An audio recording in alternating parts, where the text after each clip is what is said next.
Once I set my bag down and said hello, the 2 hikers that were together turned around and yelled, "Hey, Rafiki!" The 2 hikers finally turned to me to take a better look, and they burst out laughing and explained to me that they were tripping hard on acid and thought I was Rafiki that they hiked the AT with previously. They thought Rafiki was surprising them on trail to hike the TRT with them. Welcome to Backpacker Radio, presented by The Trek, brought to you by LMNT. I am your co-host, Zach Badger Davis. Sitting to my left is... Jess Sassafras Stone. You were ready for that. I know, I'm working on it. The gun was loaded. You were ready to pull the trigger. We have a few reminders before we get to today's awesome convo with our old pal here, Sauce. First, this is the last call for our new sales role. If you want to enter your application, this job can be fully remote anywhere within the U.S. This is full-time. We've got lots of cool perks at the Trek. As Jess can attest, she just got off of the John Muir Trail. Yes, I did. Which I think will be a forthcoming episode. At some point, it'll be an episode. Oh, yeah. 'Cause I can't stop talking about it. Yeah. I know you made me jealous, and like I've done much of that trail. And I was like, oh, you can't imagine it. And you're like, I can and I have. It's long enough ago that it's getting hazy. So feeling your joy from that honestly got me going a bit. But yes, back to the point at hand is we have a new full-time sales role. And if we're looking for somebody with at least 2 to 3 years of dedicated sales experience. So if that is you, we would love for you to throw your hat in the ring. The link will be included in the show notes. I think this job opening will only be valid through September 1st. So if you're hearing this, you don't have much time, get on it. Next is our alternate YouTube channel called The Trek on Trail. Jess? Oh, yeah. Trek on Trail is awesome. This season's vloggers for the Trek are featured on the Trek on Trail. We've got Morgan De Silva, who's on the PCT. We've got Alyssa, who's on the AT. We have me, who did a little section on the Colorado Trail. Hell and then yeah. all of my JMT videos are going to be on there, too. So if you're looking for a little taste of trail life this season and you want to follow the Trek's official vloggers for 2026, you're going to want to head to the Trek on Trail YouTube.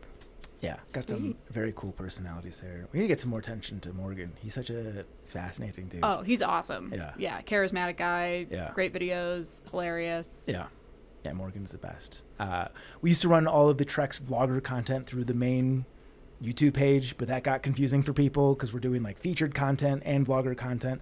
We wanted to give it its own separate home so people could go get that sort of content in a dedicated way. So yes, please go check out the Trek on Trail. The link will be in the show notes. Go subscribe and do the other things. Last but not least, patreon.com/backpackerradio is where you can go to get every episode advertisement free. Your support directly helps us and our team, including Elise here. Also, we've launched a new series here, Trail News. If you're already a supporter, you've heard the first 2 episodes as of this recording. The third one's being recorded tomorrow. At least 3 episodes are out by now. And it's confusing. But this is we've gotten extremely positive feedback on this series thus far. This is hosted, or I guess this lead subject here is Katie Jackson, who's our lead writer at the Trek. She's got her finger on the pulse with all things trail news, everything happening with the trails. So yeah, the early feedback has been excellent with this. We're going to pull Elise into this. I meant to make that happen, and then I traveled internationally. We can talk about that Things at a different happen. time. I got a puppy. Yeah. I meant to follow up. Life updates, but you will be you will be a part Cool. of that here shortly. Just got to get my life sorted. Patreon.com/backpackerradio. When you sweat, you lose a lot more than water. You're burning through sodium, potassium, magnesium, all the stuff your body needs to keep going strong on trail, thinking clearly, and sleeping well at night. That's why I'm a huge fan of LMNT. It's a 0 sugar electrolyte mix with a science-backed ratio that's heavy on sodium, which is exactly what thru hikers and long-distance backpackers are losing all day long. No sugar, no junk, just what your body actually needs. When I'm backpacking, I'll usually drink 1 LMNT throughout the day, and I'll have another packet before bed. It helps me rehydrate, it keeps the leg cramps away, and I wake up feeling like $1,000,000. Another underrated benefit, LMNT makes those dodgy water sources actually taste good. If you've ever filtered from a silty creek, a cow tank, or some lukewarm pipe sticking out of the ground, you will know how clutch that is. It's not just an on-trail thing either. LMNT is my go-to hangover prevention tool. 1 packet before bed, 1 in the morning, and it's like hitting the erase button on a night of bad decisions. My favorites are LMNT, raspberry, and citrus. A cold LMNT lemonade on a hot day tastes like absolute heaven. And the citrus works shockingly well as a no-calorie mix-in for a margarita, perfect while car camping, or the lazy version at home.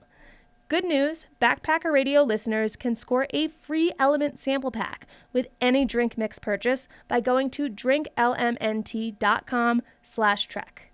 That sample pack includes citrus salt, raspberry salt, watermelon salt, and orange salt. 2 stick packs of each flavor, 8 total. No coupon code needed, you just have to use the URL. Again, that's drinklmnt.com/trek to get 8 free packets with any drink mix purchase. The deal is only available for a limited time. Okay. Let's chat with Elise. She's a long-distance hiker, runner, fisher woman, and writer who has thru-hiked the PCT, CDT, Teton Crest Trail, Wind River High Route, the Portuguese Camino, and most recently, the Yosemite High Route, which will be the subject of today's episode. Sauce, how's it going? It's great. You have a puppy. I got a puppy. Tell us about your puppy. He's a rescue from Rocky Mountain Puppy Rescue. They're a rescue based out of Denver. And I think that's where we got Sierra from. I think you told me. There's Rocky Mountain and Colorado Puppy Rescue. Yeah. I get them confused. We got Sierra from one of the two. Okay, cool. Do you go to like one of the speed dating events? Basically, yeah. We went to Petco. We had been looking online for a while. We knew we were ready. Actually, this trip got moved up, and we were going to originally wait until after this trip, so it was, like, perfect that the trip got moved up, and literally, like, I think the Saturday I got back, we came home with the dog. So we saw him online, actually, and we fell in love. We were trying not to get our hopes up, and Josh had actually already mentioned the name. He's a big Lord of the Rings guy. He was like, I've always wanted to have a dog named Pippin. We were, like, brainstorming. I wasn't sold. I have a coworker named Pip, so I felt like that would be weird. Luckily, Pip is taking it really well. Spoiler, got a dog named Pippin. And so we saw him online, and you can, like, pay this $50 advance fee to basically get a VIP appointment with the puppy, but we were kind of thinking we want to meet a few. We want to see how it goes. When we got there, we found out Pippin had a VIP appointment, so we were like, oh, no, like, we're not going to be able to, there's no way he's not going to get adopted. And if there's a VIP appointment, do they get first dibs at adopting? They get first dibs. Okay. And so we kind of started looking at the other dogs. We had a few others in mind because they want you to pick 3.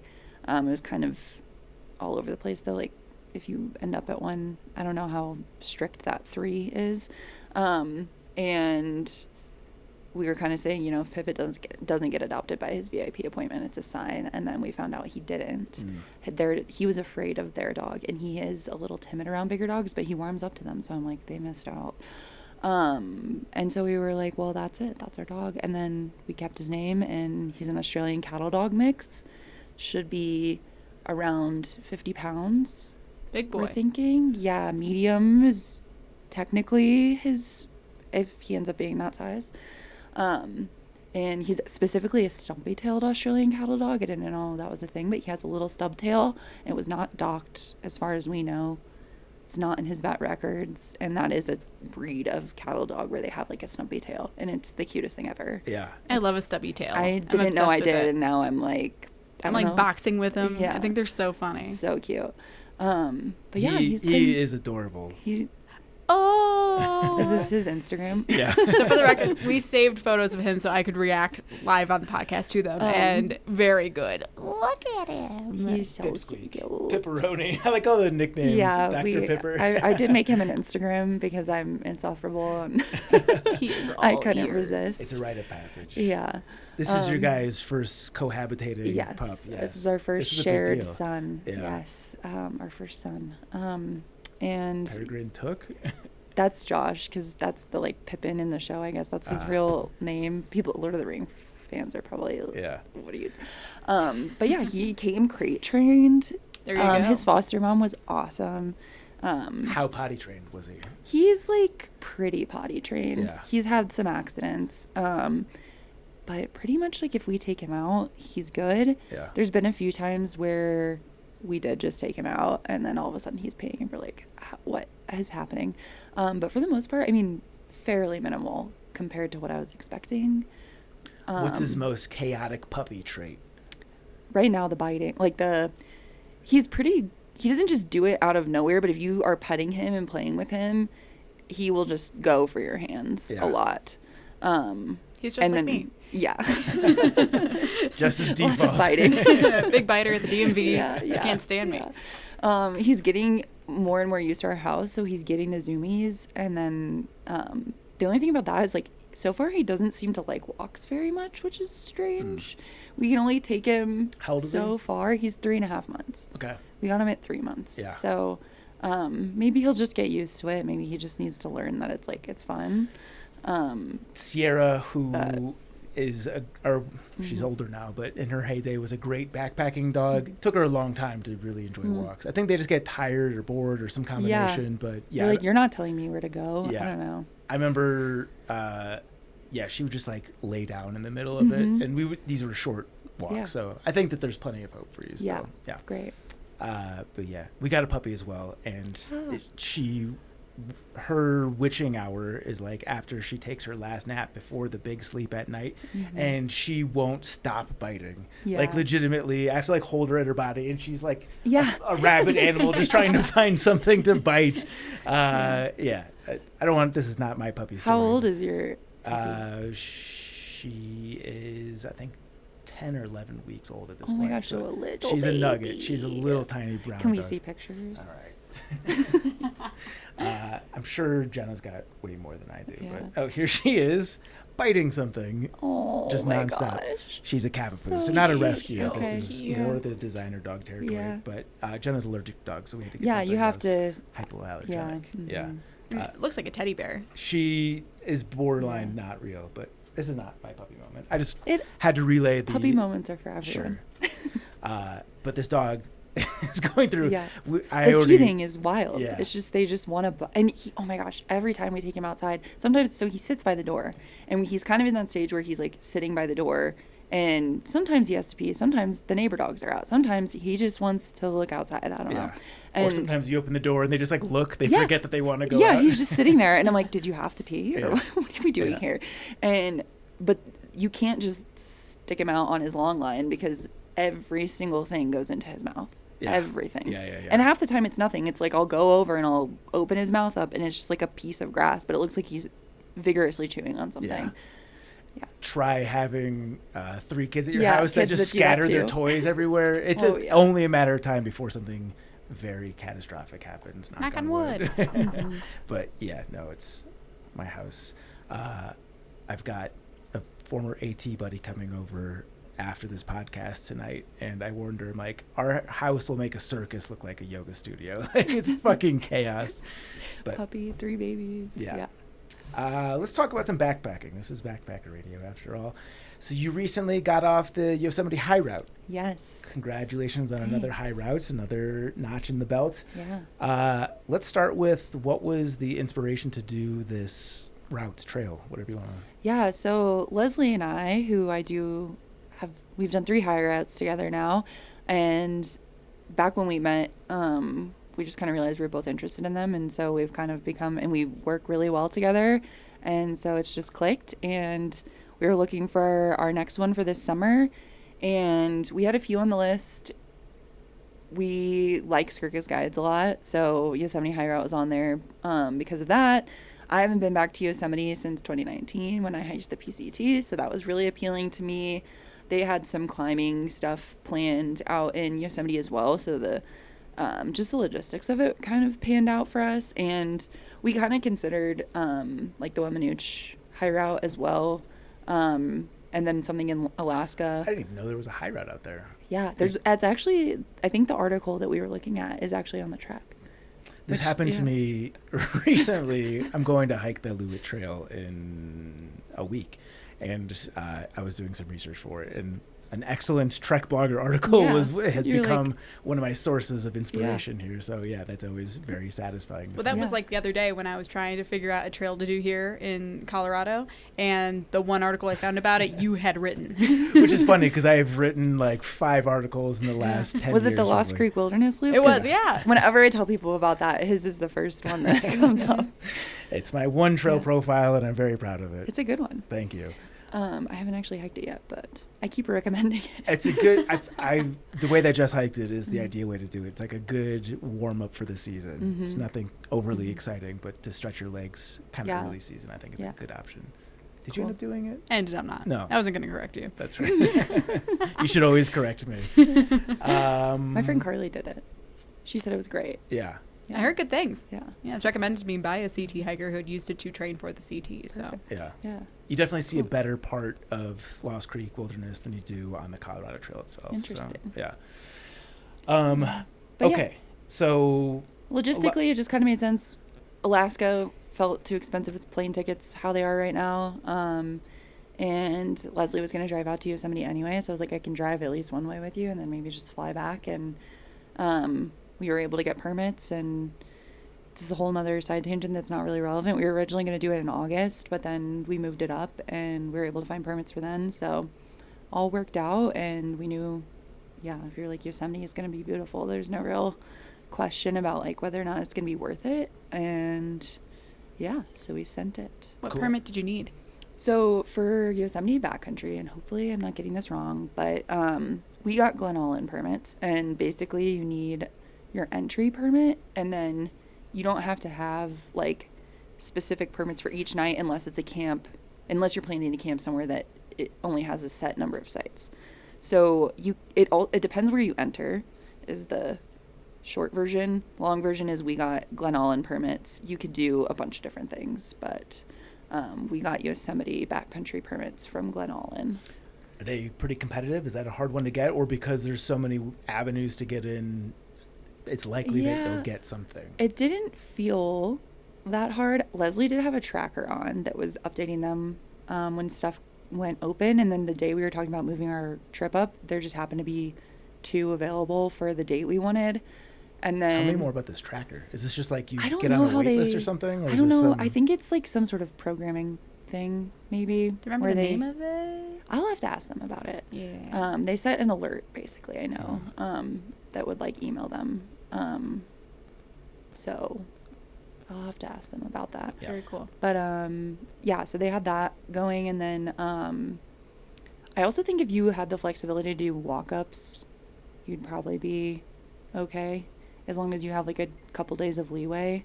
Because it's also like we were around a lot of like JMT hikers and like people trying to do half dome on the PCT and stuff, like when we were at the ranger stations and stuff. We also changed our permits like twice. It was a whole thing. But I would say, especially if you're flexible where you start, not that hard to get permits. Yeah. And you can also start like outside of the park. So if you do that, then I'm pretty sure you only need permits where you enter, which is a strange thing. But could you start outside of the park and then not need a permit based on camping in an area that doesn't have like, I'm pretty sure that's how it works. Huh. And that's why I'm like, I hope I don't get that wrong, but I'm pretty sure like if you entered from Sonora Pass, for example, you would just get the permit for the Emigrant Wilderness, which is, I think, also just kind of like a, hey, I'm here permit. That's a self-registration permit. Yeah. I used to go there all the time. Okay, cool. Yeah.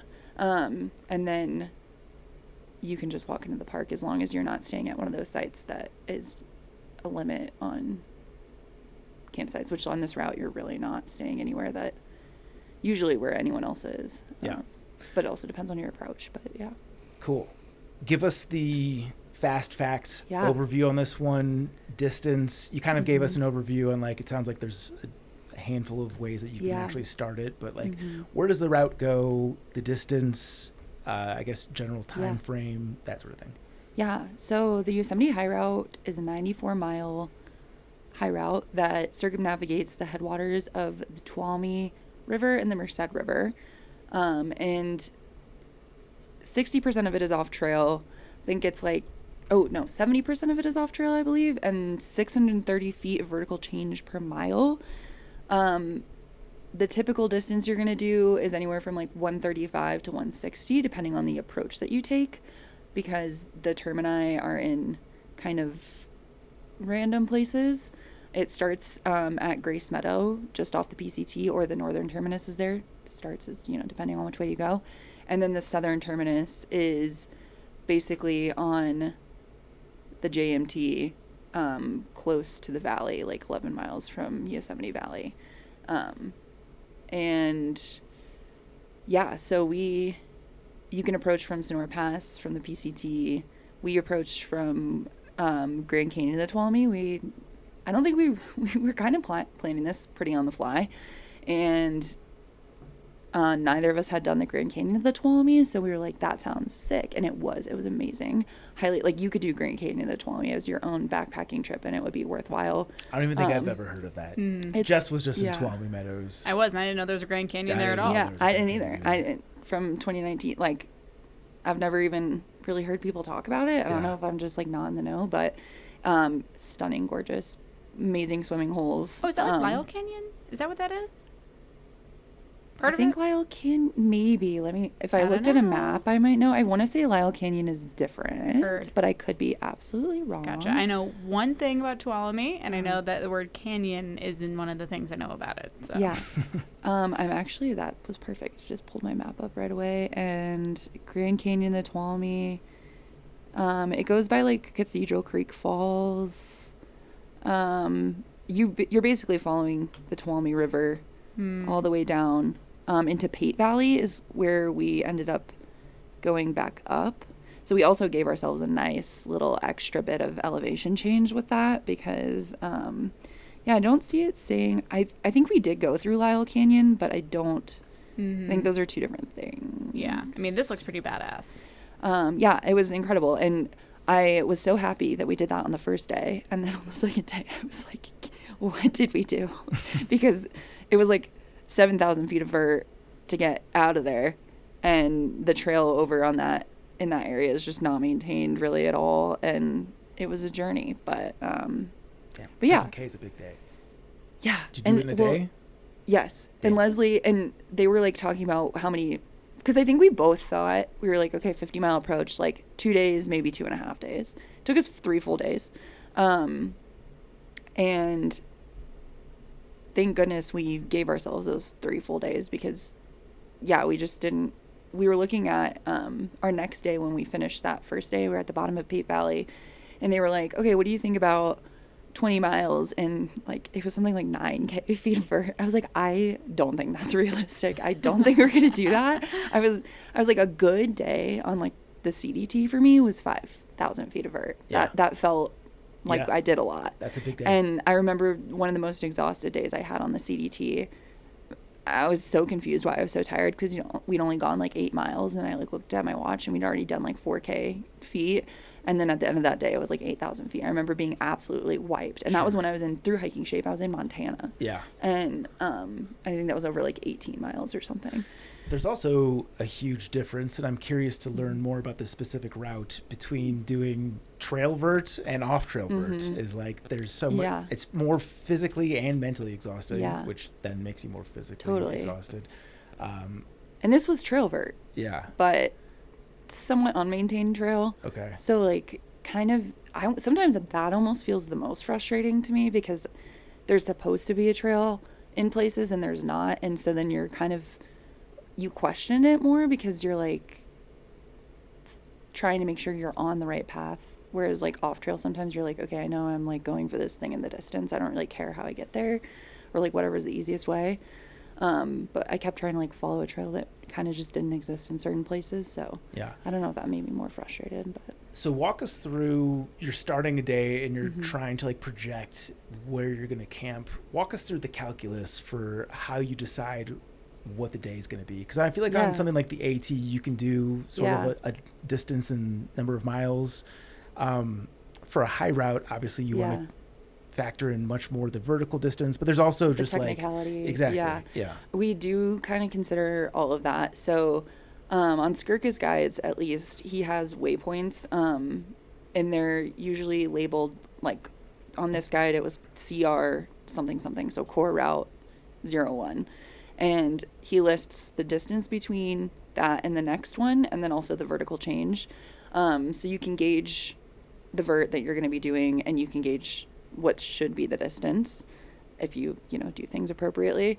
And then usually you can tell by the guide to an extent how difficult something's going to be. That's something fun about Skurka's guides, are like one sentence could take you 3 hours. Yeah.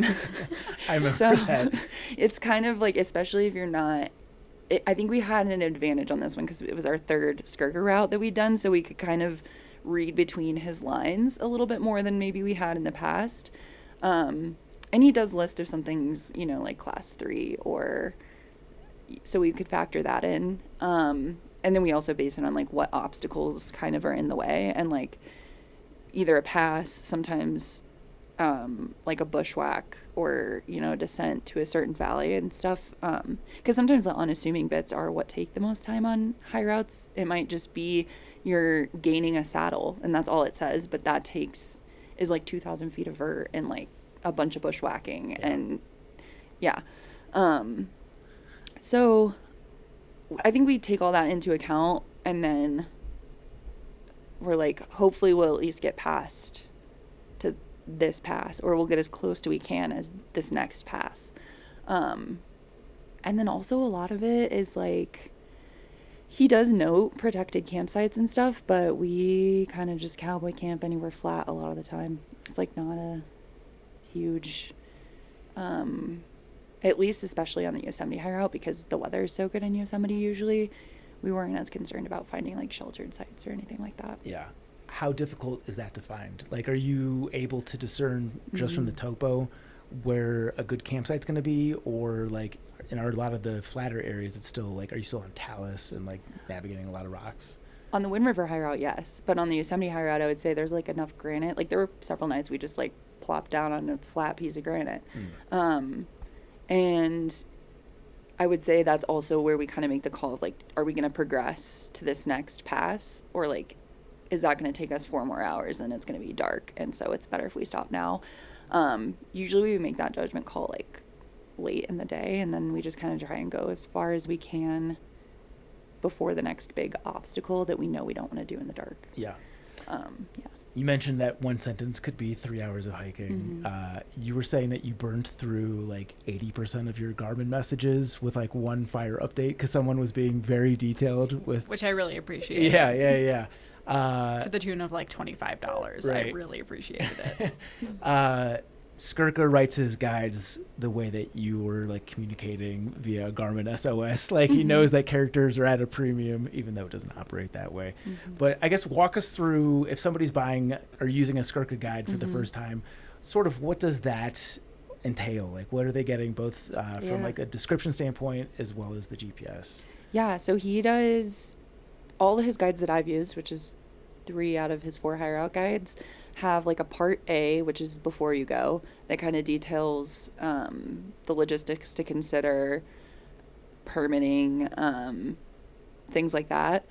And then I think it has like a gear recommendations if there's anything like technical you need to know.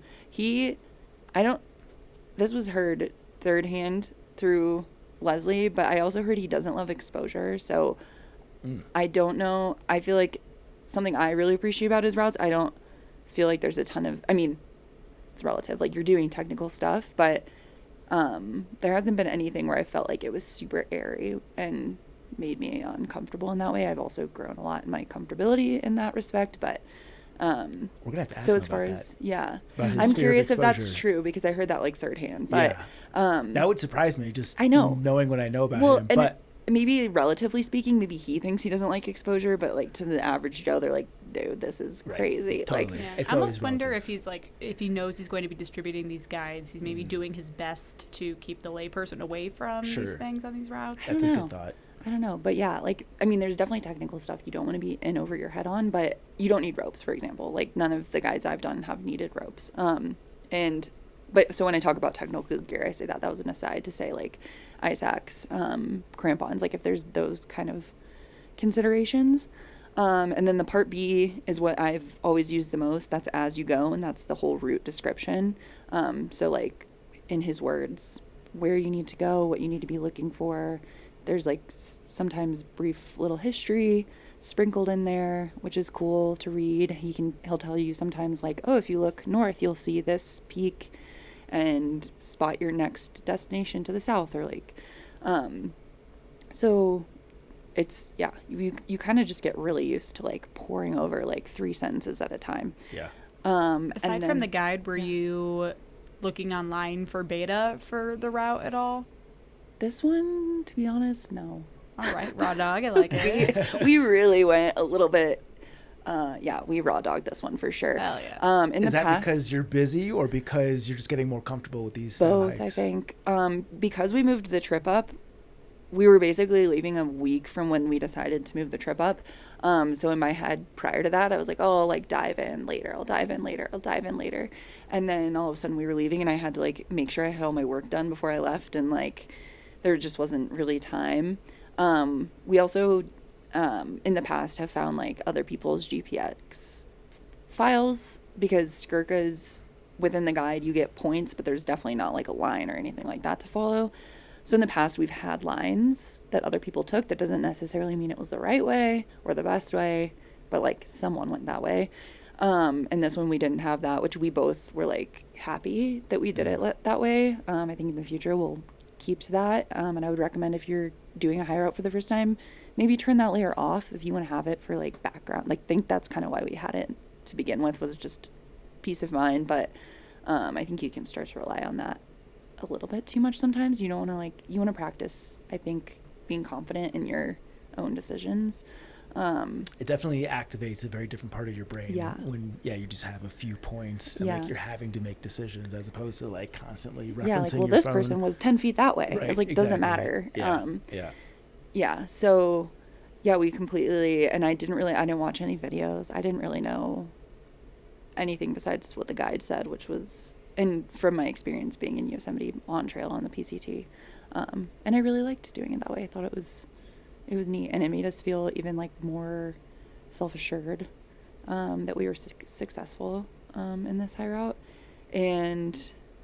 So I think I was saying, the part B is as you go, and that's like all that stuff. And then part C is, I think that's the maybe like the section hikes. Yeah, section hikes. So if you ever wanted to like tackle, if you're like, I really want to do a section of the Yosemite High Route, I don't want to buy the whole guidebook because I don't need the whole thing. Well, he has sections in all of his, and they have like logistical outlines of how to get there and stuff, which is really nice. And then everything comes with a map set, data points, what I was referencing, and then those are like have a GPX file. So like you can upload the points to a map, but again, it's just like, for the whole route, I think there were 50 points over 94 miles. So it's like, it helps, but like there's a lot in between that you need to read on the guidebook itself to really figure out what you're doing. Yeah. Given you've done so much research for prior high routes, how did you feel going into this one with it sort of being a moved up timeline, with you not having the time to sort of do that extra research? Were you feeling good going into it? Were you a bit more nervous than usual? I was feeling good going into it. And then I think when we got out there, it started to hit us how little research, especially me, like how little research we had done. We had done a phone call where we kind of laid out what our days might look like. And that just completely didn't make any sense. And we were kind of making decisions based around that prior to leaving. And so I kind of have this moment on every high route, I guess, where I have like a freak out where I don't think I can do it. And then, and then Leslie's like, it's going to be fine. So thank God for them. But that one happened earlier on this route, I think, because I was like, we were just totally off. I think we had heard that the Yosemite High Route, and it is a little bit easier going than the Wind River High Route. There's a lot less talus, and like the walking, even off trail, I would say is more pleasant than a lot of the off trail walking on the Wind River High Route. But it's still a high route. It still takes a lot of time. There's still a lot of technicality to it, and so, there were some days we'd plan like 15 miles, and I was just like, I don't see us doing that. Like. And it turned out okay, spoiler, but yeah. So I missed when I asked the question, the overall question. Is this a figure 8 shape? Yes, depending. Okay. The route itself is sort of like 2 crescents. Okay. And then if you do what Skurka and I would say most people would consider to be the most logistically easy is you can make it a figure 8 with the center being Tuolumne Meadows. Okay. So And we sort of did that. Okay. We parked Leslie's car at Tuolumne Meadows and then did that 50-mile approach, Grand Canyon to the Tuolumne, up Pate Valley, and then you rejoin the PCT. And then the northern terminus is you basically depart the PCT at Grace Meadow. And that's when you start going off trail. And then so that all is like the northwest basically. And then you take the route, does a big like backwards C back down to Tuolumne, and then it does another like backwards C from Tuolumne down to I want to say, I can't remember if it's the JMT or the PCT, it doesn't really matter, but that's where the southern terminus is. And then you can either hike back to Tuolumne Meadows, or we chose to hike into the valley because we figured we could just get a bus or a hitch. Although the valley is like notoriously difficult to hitch out of, but yeah, there's infrastructure. So Tuolumne is the center point. Is that for resupply purposes? Yeah, so logistical and resupply. So you can park a car there, then when you hike back to there, you can refill your food, you can go to the grill if you want, that's pretty much it, like go to the grill or refill your food. There's not like showers there or anything. What was the first thing you got at the grill? We got there in the morning, so I got they had like these bacon, egg, and cheese biscuits. I got like 4 of those, and then this time span that I was in Yosemite, we were in Tuolumne Meadows like 4 different times. So yeah. And then the coffee, hot coffee. Yeah, it was really good. Nice. How long were your food carries? So the first one we had 6 days of food, and then the second one only 4 days of food. Gotcha. So not bad. The temptation for me of when I get to that car at that middle point, where I'm like, I have been out here a long time. Yeah. Hotel sounds real nice. Yeah. And if we hadn't had the time, maybe we would have. But day 3 of the whole trip, I was like mentally, I was not doing good. And I was preparing. I was like, how am I going to tell Leslie? Like, I'm tapping out at Tuolumne Meadows. I'm not doing this. Leslie's just ready for this. Yeah. I don't think they knew I was like in that bad of a place, but they told me, they were like, I could tell you were not okay. They were like, I've never seen you. So it was like day 1 was fine. Day 2, things started to go downhill. Day 3, really bad. Day 4, which was day 1 of the route, also really horrible. I cried. It was bad. And they were like, I've never seen you so unsure on your feet. Well, so what was so rough about it? I think there's something going on with my body. I don't really know what. I have a lot of theories. Haven't been able to figure anything out.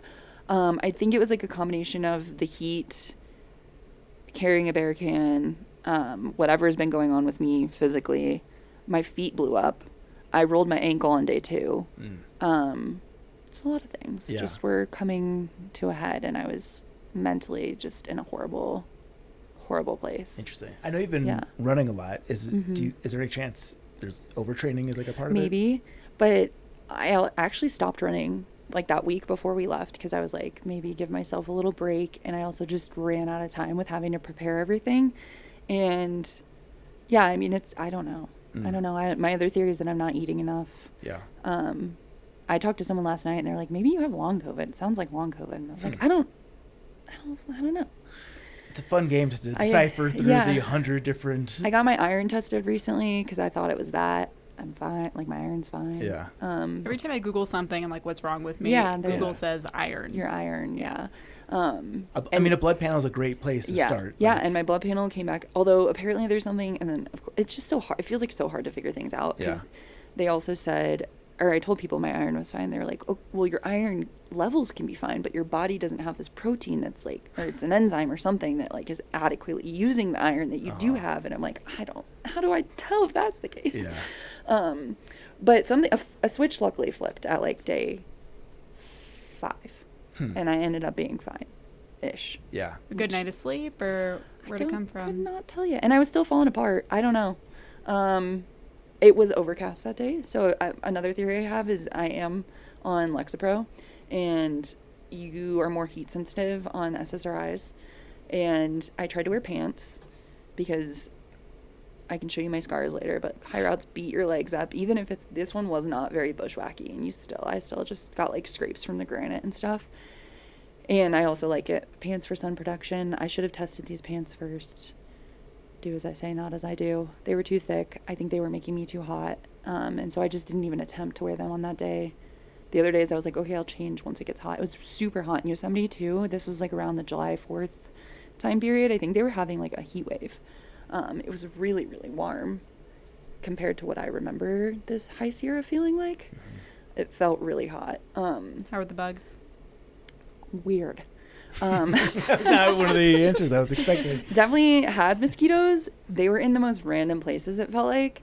And they would be on top of a pass. They would be, in the place you'd expect by like a marshy lake. But then they wouldn't be at this other marshy lake. And then they would be in a completely open stretch of granite. It was there was no predicting, I felt like, where they were going to be during this trip in particular. And they were pretty thick in places. They were definitely pretty vicious. I didn't feel like I got a lot of bites, though, which was also kind of strange. Did you permethrin? No. Back to I should have prepared better for this in general. I kept thinking, Leslie was like, oh yeah, I have some in my car. We like car camped the 3 days leading up to the route, and we just never did it. I did have picaridin, which helped somewhat, but like the bug net was the biggest help. Such a lifesaver. Yeah, definitely. And like if I had been able to wear my pants more, they kept them off my legs at least. But at camp it would just be like, yeah, put on pants right away. And yeah. So no good philosophy for why your body shifted at 35? I don't know. No, I don't. I'm still figuring it out. Yeah. I think because I'm still having issues when I'm like running and stuff, and then they started before this route and have continued after. And it could just be, it could be overtraining. It could be I'm not eating enough. It could be, it could be long COVID. It could be grief. I don't know. But I mean, luckily the switch did flip. And so, that helped things a lot. I think also just the long approach was really getting to me in my head. On a high route, typically you're like expecting it to be hard. And so when it is really hard, I think you're like, yeah, I didn't come out here to do something easy. But then when that day 2 was pretty tough for me, I think I got really in my head about it because it was supposed to be easy on trail miles and they were not easy on trail miles. And objectively I can look at it and be like, okay, at least 7,000 feet of vert is still really challenging. You had 5 days of food, a bear can, like it's not an easy thing to do. But I think I was just getting really in my head. I was like, if I'm struggling this much on like the on trail miles, how am I going to do the off trail? My feet blew up. Like that was back to we were talking a little bit before the podcast about shoes. My feet just absolutely blew up. I had gnarly blisters and they were like swelling and then they were getting like this rash. It was really bad. I felt like I didn't know how to backpack. I spilled my dinner like on night 2. Oh, like, I would all have over quit. That would have been it for me. Game over. Leslie just looked at me and goes, how can I help? It's a good friend. Yeah, they were really good through all of it. And like when I cried on the first route day, the specific instance that caused me to cry, I was like, we were coming down, like not even a particularly steep part, but it was coming down a pass. And I was like lowering myself down like a big block of granite. And I put my hand on like this big rock. And as soon as I put my weight on it, this huge rock just tumbled out from under me. Whoa. Didn't hit me. I was fine. But I just like mentally, I just lost it. And I was just started crying. Our pets' heads are falling off. Yeah. And Leslie was like, what do you need me to do? And I was like, I just need a minute. Yeah. But yeah, it's like fun to look back on now. I definitely expanded my suffer threshold, I think. So that was good. Sometimes I feel like days 1 through 3 of a through hike when you know you're going to be out there for a while are the hardest. Not just because you're getting used to getting your hiker legs back, whatever, but just because like the mental struggle of like, I do this. Yes, this should exactly. Be easier. I think it was a very humbling kind of thing. Like I should know how to backpack, and right now it feels like I don't know how to backpack. And we had just had an experience the week before. We backpacked in the Black Canyon and the Gunnison, and a rodent got into our food, and I just felt like it felt like such a like quote unquote rookie mistake. It was a whole gear failure thing, but also some mistakes were made, and so I think it was just compounding, and I was like, maybe I like don't know what I'm doing, and but it was good because I think it was also a nice reframe of there's always more to learn and there's more to more to learn. Yeah. Yeah. And thank you for sharing that, because Yeah. I have at least one fuck up on every backpacking Yeah. trip. So I think it's good for people Just with a lot of happens. miles under their belts Yeah. to admit their fuck ups, because they will happen forever. Yes. Yeah, and I think I forgot that. I think Yeah. I forgot what it's like to be humbled Yeah. by the mountains, and it's good to have that reminder on occasion. Totally. If you're in the market for stylish, affordable shades that actually hold up on trail, listen up. Shady Rays is an independent sunglasses brand on a mission to make premium eyewear accessible to everyone. And they've got over 300,000 five-star reviews to back that up. Polarized lenses with super clean optics, durable frames, solid hinges, and clean classic styles that look sharp on and off trail. And my favorite part, their lost and broken protection program. Drop them in a creek, sit on them at camp, leave them in a hitch. They've got you covered from day one. Just reach out and they'll send you a new pair. No stress, no hassle. Finally, sunglasses you don't have to worry about babying on trail. Discount time, Backpacker Radio listeners. Shady Rays is offering you their best deal of the season. Head to shadyrays.com and use code TREK for 40% off 2 or more pairs of polarized sunglasses.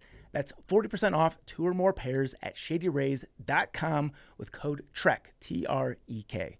This deal is only good for a limited time, so do not wait. So when did you hike this? We started July 1st, finished July 11th. So the route itself, we actually started on the 4th of July.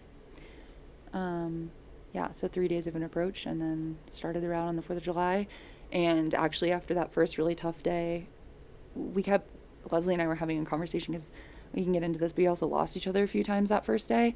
And I kept hearing this like booming in the distance, and I kept asking them like, do you hear that? And at first they didn't hear it at all. And so I felt again like I was kind of going nuts.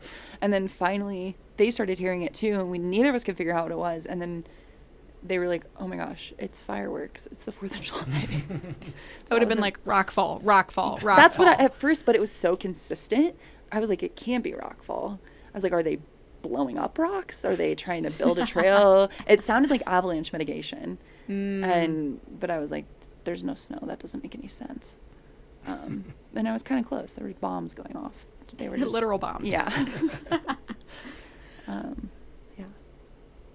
Something you said there 4th of July, maybe the time frame. sparked a question. Yeah. You mentioned that it was hot. I guess in your research or Skurka's guide, does it talk about like, were the highs what you were expecting, or what? It was much warmer than I thought it was going to be. When we looked at the temperatures before we left, and granted we just looked at like Tuolumne Meadows, I think it said the highs were going to be in the 60s and the lows in the 40s. It was much warmer than that at night.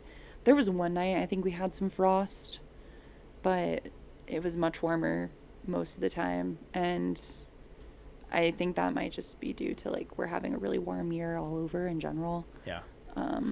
I don't remember my actual question is, you mentioned when you lost Leslie a few times. Makes me wonder about did you bring a satellite communicator? Yeah, we both had Garmin's. Okay. And we have each other's Garmin. And after we lost each other a few times, we're like, we'll use our whistles on our backpacks. We couldn't hear each other's whistles, so just maybe don't rely on that. Interesting. Yeah.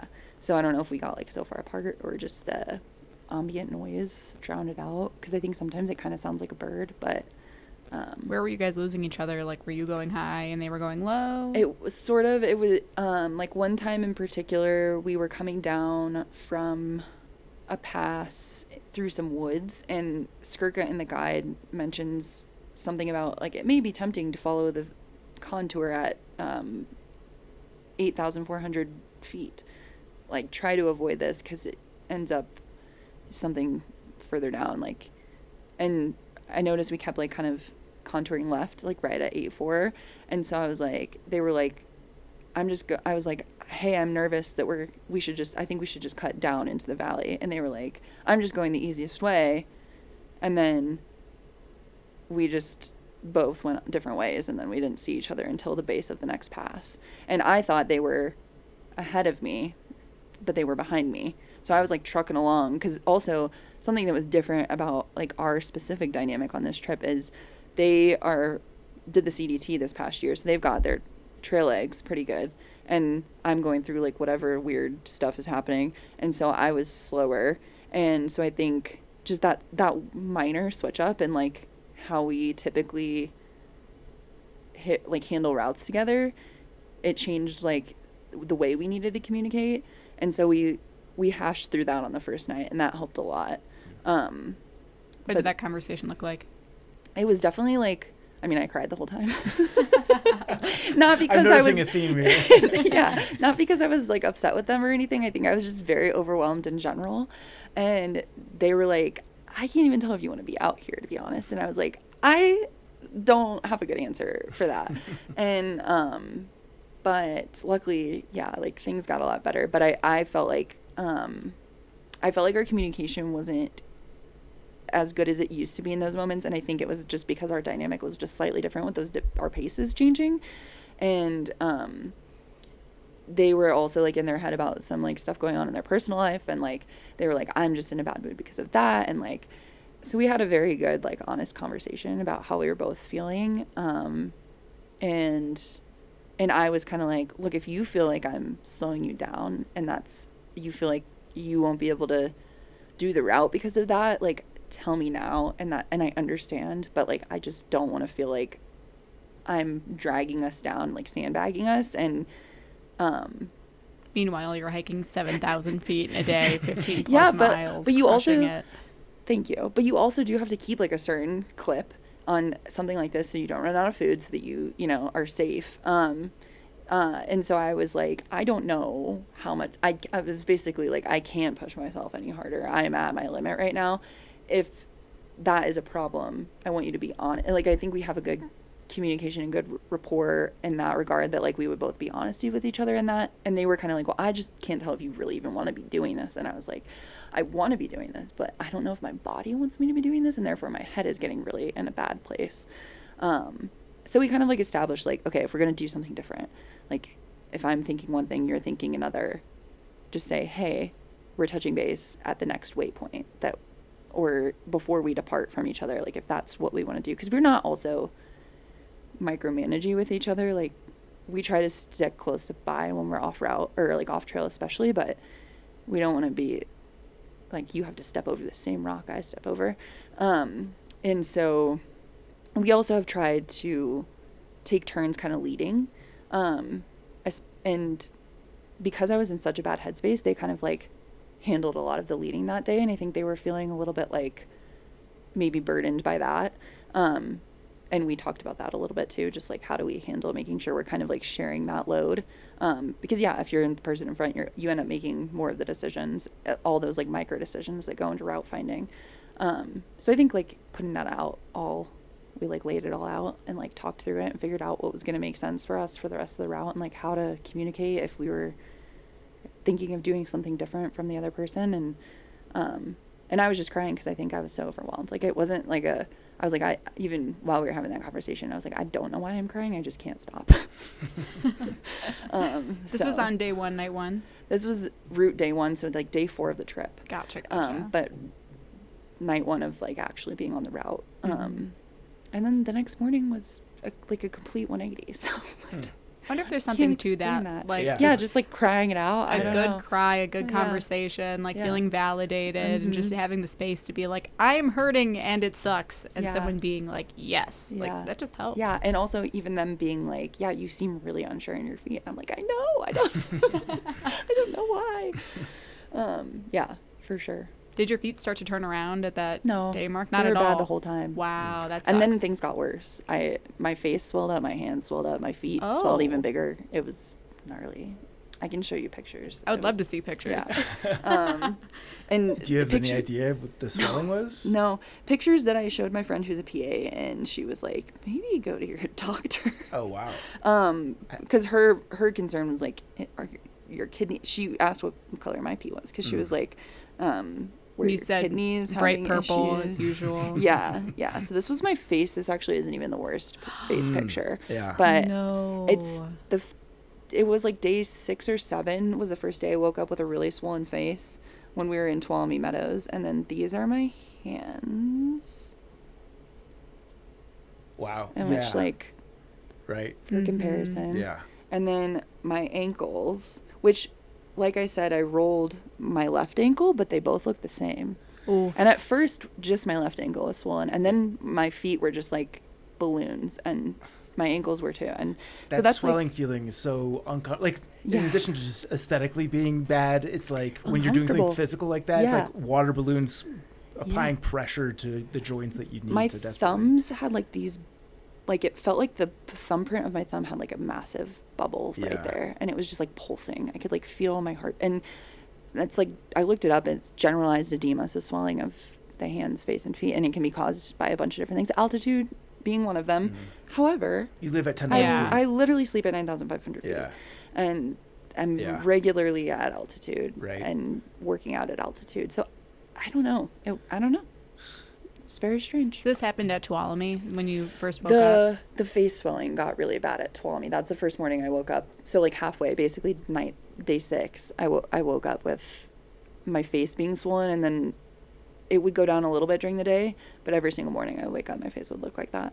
Was there a conversation of worry, or was it because I this was felt the fine. first day that you were like, this will go down probably? The first day when we were at Tuolumne, I Yeah. was like, I wonder, and I had slept like on my face that night, so I was like, I probably just, was rolling around in my sleep and like, puffing my face up by like sleeping face down. Mm-hmm. And then I was taking Benadryl at night. That's, I was literally about to ask Yeah, that. we were thinking maybe the pollen there was a lot of pollen in the air.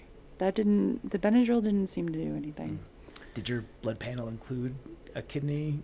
I believe so. I'm going to Okay. double check it. Yeah. But, I could punch you in the kidney if it'll help. Just check. Can See if what? it's I can just punch you right in the kidney. It'd help. yeah. Maybe 2 of I them. thought you were offering to give me a kidney. I was Oh, like, I can give you 2 if you want. Who needs them? I've got the bathtub full of ice. yeah. We're ready to go. yeah, let's go. Trek now runs the back door. Now for the demo part of the episode. Yeah. AI is really eating away at our revenue. Okay. Well, this is, the backstory here is fun. It's Yeah, fun to it's a lot of- interweave yeah. your personal journey within the trail itself. Talk me through, I guess we've talked about the navigation. Is there anything to add to that? You mentioned that you just get waypoints with Skurka's Yeah. guide. Yeah. And And you specifically didn't download any GPX tracks. yes, correct. Did either of you have any GPX, but you both went?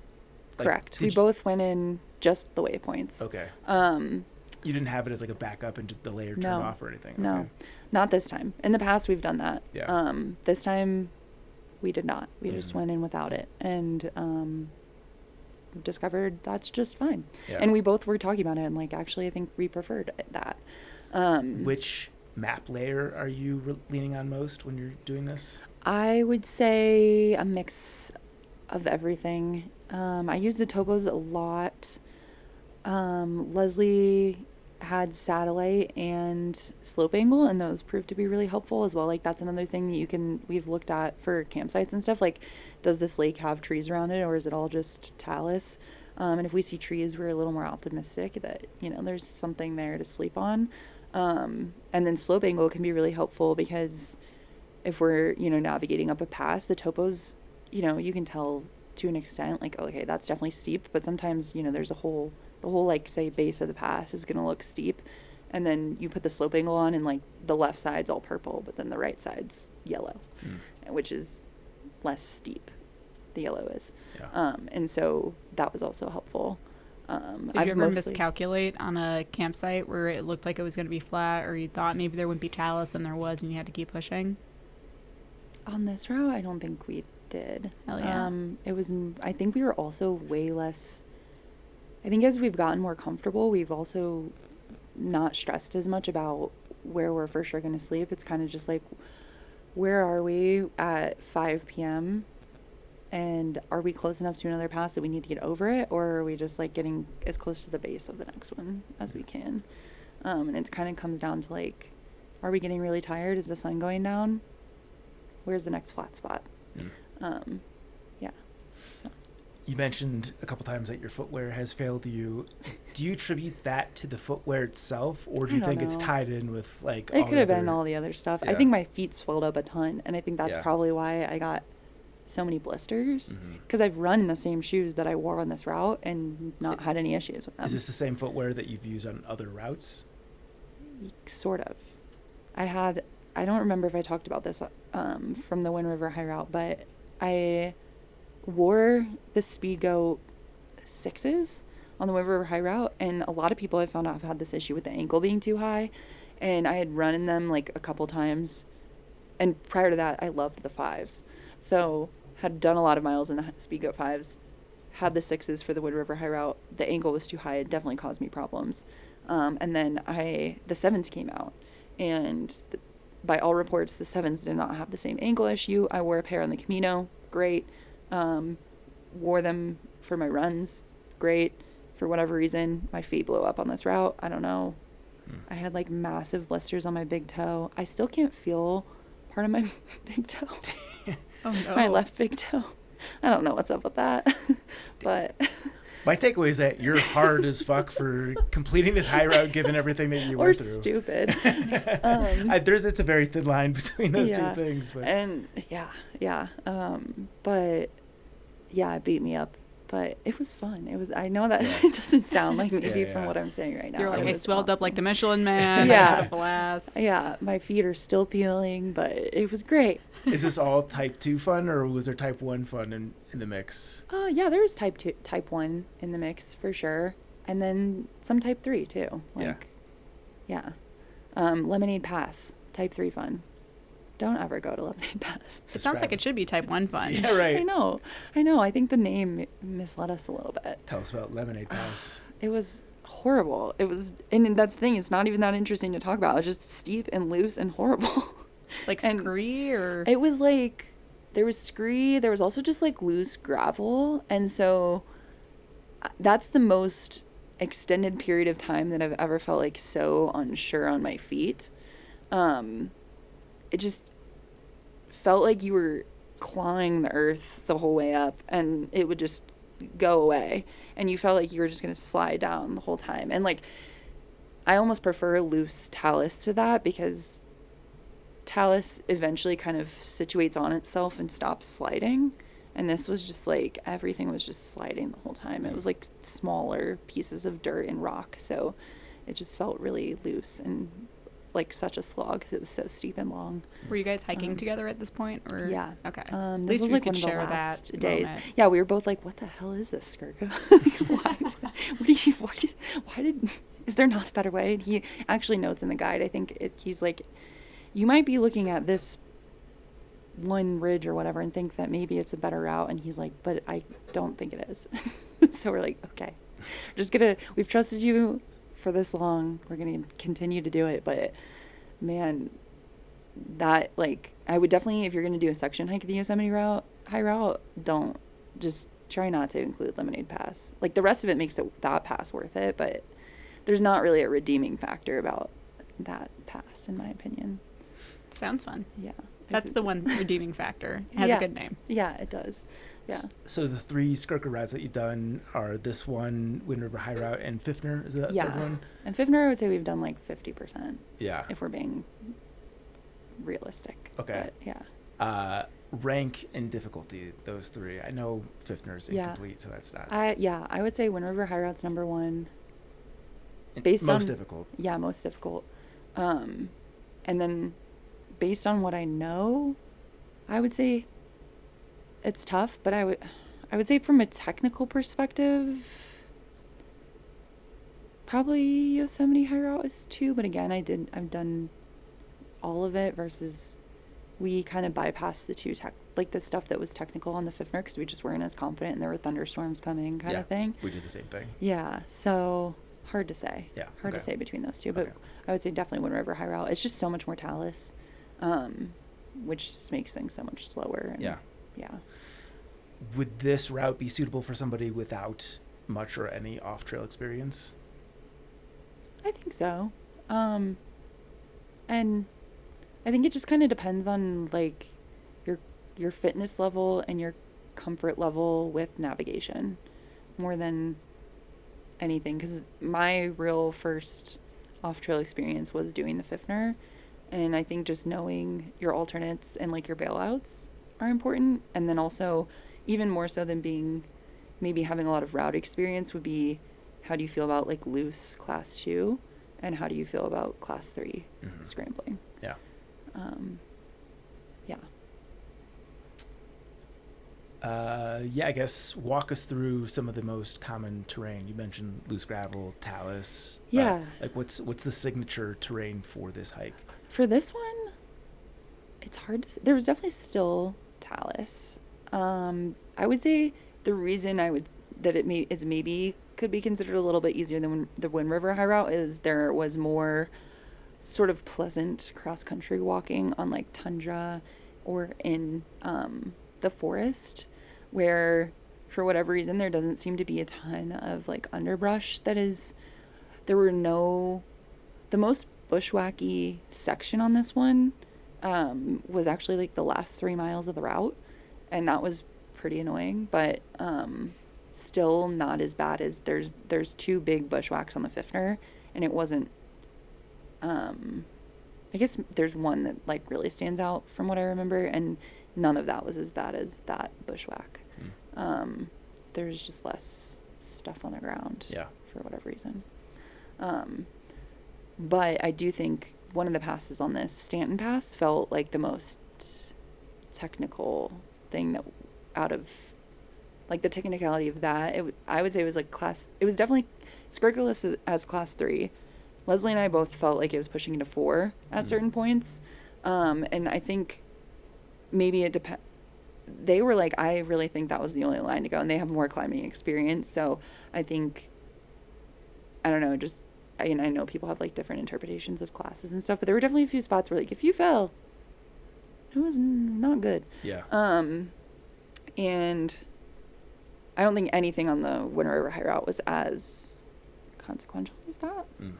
Like the class 3 sections there did not feel as prolonged or consequential as Stanton Pass. But it was fun. We enjoyed that pass a lot. I do remember one short section on the Wind River High Route where it is like almost ladder-like on a rock face. Was that probably on, there's a peak, Dawson Peak? And it's the same day that you get up to Glacier Peak, I believe. Is that even the name of the peak? That's not even the name of the peak.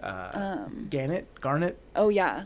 You could end up to Gannett. Like, so Gannett, you don't go on, but you go over, like, the pass before it. I can't remember if that would have been the same day or not. But there's one class 3 section where you go up to, I think it's Dawes or Dawson Peak. Dawes Peak? And it's, like, in the middle of the route. And it's class 3. Yeah, so you're like, and that was way shorter. Than Stanton. It was brief, what I remember. Yeah. And so, Stanton was a lot longer of like that, and it was pretty steep, but it was granite, so that it felt good. Like the holds, except for there was one hold where we were both like, did not like it because the rock we tested it and stuff first, but it looked like it was separated from the other rock, and so you just kind of like don't know, like, is it gonna pull? And you had to kind of like swing yourself around it just based on the line we took, and that was my only like butthole out of my stomach moment. Or stomach out of my butthole. Butthole out of my stomach. Stomach out of my butthole. That's what I call it when I'm like freaked out at the top of something. I use it a lot in skiing, but like I feel like my stomach's gonna fall out of my butthole. Yeah. And that was the only moment on this whole route where I felt like that. The rest was just like, what's wrong with me? So Lemonade was the shittiest. Yes. Stanton was the most technical for sure. It was most beautiful. Don't be a smart pass. That's what it's a great name. Yeah. The views from the side that we've like crested, insane. It's like the whole valley. You can see Half Dome. It was stunning. That and like Quartzite Peak, which is at the very end, both have incredible, really good views. What a name for a pass. Yeah. Would you say that those are your favorite sections, or just they were prettiest? Great. Yeah. I enjoyed Quartzite. Quartzite was easy.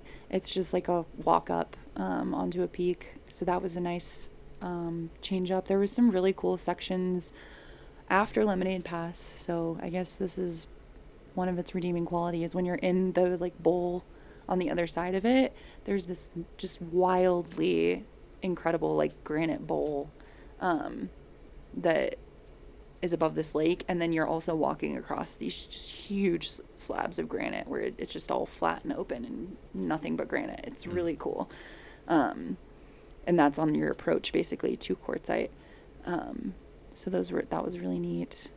I'm trying to think of the name of the pass. There was a bunch of snow, and that one was kind of gnarly, but felt cool. Like, it was like one of those things where you like got up there and you're like, oh, we did that. Like, that was great. And we actually saw people behind us on that pass. They never caught us. We don't know necessarily what they were doing, if they were doing the high route or not, but that was kind of weird because we definitely weren't expecting to see people out there. They're the only people you saw the whole time No. outside of trails? Yes. Mm-hmm. Yes, actually. Outside of trails, yes. There were a few sections where we crossed over trails and saw... Actually, that's not true. We did see a ranger on Don't Be a Smart Pass and, like, another random guy. They were coming down. We were coming up. Luckily, because looking down from their perspective, it looked so gnarly because there was a bunch of snow. And they were like, is it, like, chill? Like, are we going to be good? And, like, to the point where if I had seen that coming from their direction, I probably wouldn't even have looked far enough to see the way. Like, it just looked like there was no way down. And, but we came up right as they were kind of looking over. And we were like, actually, it's not bad at all. You just cross the snow in 2 parts. And, like, it's not that steep. It looks crazy from the side now that we're looking at it. But trust us, it's not that bad. Is it kind of like a Spider-Man moment? You guys both point at each other like, what are you doing here? Yeah, basically. Yeah. Were they doing the full high route? No, they were just going up to the lake on the other side of Don't Be a Smart Pass, which I think was called Roosevelt. No, Roosevelt was the one we went to on the other side. I'm trying Cathedral? And I Googled Don't Be a Smart Pass. Let me see if I can find it because I have notes. Upper McCobb Lake. Upper McCabe. There we Yeah. go. There's some sweet camping over there. You'll work hard to get to it, but we also found some like random zoo trash that day. It was like, I don't know if it was like a Zoo study. trash? Yeah, they were doing a study of some sort. It looked like maybe they were, I don't know, it was weird. We found it. It was like all destroyed. There were like batteries. I don't know. Like zoo, like zebra? Yeah, like it said Woodland Park Zoo on it. Oh. I don't know what that was about, but Yeah. Fell out of the back rooms. That's weird. yeah, that's what it felt like. Any Alpine dips? Yes. Good. And that's another thing. I was like, this must have been easier than the Wind River High Route because we did not swim on that one really at all. This one Leslie especially was making a point to swim. We swam in quite a few great spots. Also became a necessity at some point. I think I was texting you guys about how it took like 3 days to drive out there, and then I didn't have a shower for like 14 days, which is my personal record. Yeah, you set your new record. Yeah. Oh, yeah. So it felt very necessary to take a few dips. Does the smell get worse, or I does don't it just think sort of so. plateau? I think it plateaus. Yeah. I also like couldn't smell Leslie or myself really. Yeah. Or that's not true. I reeked. I remember. Yeah. But it felt like it didn't get, like it just plateaus. Yeah. I think. The embarrassment of walking by fresh backpackers and day hikers and tourists when I smell as bad as I know I do. And you probably experienced that on the JMT recently. Horrendous. Yeah. Terrible. We ended on the Mist Trail. Oh. Horrible. That's a zoo right there. Horrible. On the which trail? The Mist Trail. Is that? It's down a in really Tuolumne? popular hike in the valley, actually. On a Saturday in the Oof. summer. Wow. That's It just a was- parade. It was literally single file lines in both directions. It was horrible. And everyone can smell you Yeah. specifically. And then when people were getting up in my space, I was like, you know what? That's on you. Yeah. Like, if Eat you your want to heart be this out. close to me, be my guest, but you're going to regret it. Your creature power is skunks. It's just like the looks for me. Because in my I head, didn't notice anybody like Oh, noticing God. it, which was surprising. for And me, then- I just see the side eye, Mhm. and the side eye kills me every time. Yeah, I think maybe it was my theory is that it was so crowded they like didn't know. I don't know how you wouldn't know. It's pretty obvious where it was coming from. You're also looking around going, who stays? Yeah. We're looking for the guy who Yeah. did this. Yeah. Walk me through the water carry situation. Is water an issue, or are you just going from Nah. lake to lake? Nah, yeah, Yeah. not an issue. On the approach, I did a dumb thing. Before that 7,000-foot climb, there's no water on it. Didn't fill up. Didn't think about it.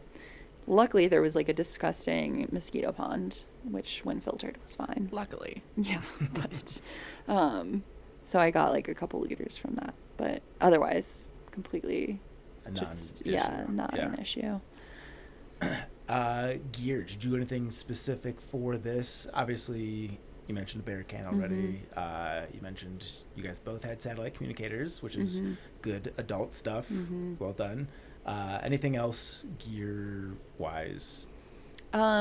You asking the water question reminded me that a habit I've now picked up is treating my water on high routes, especially instead of filtering, because you're just kind of maximizing all your time.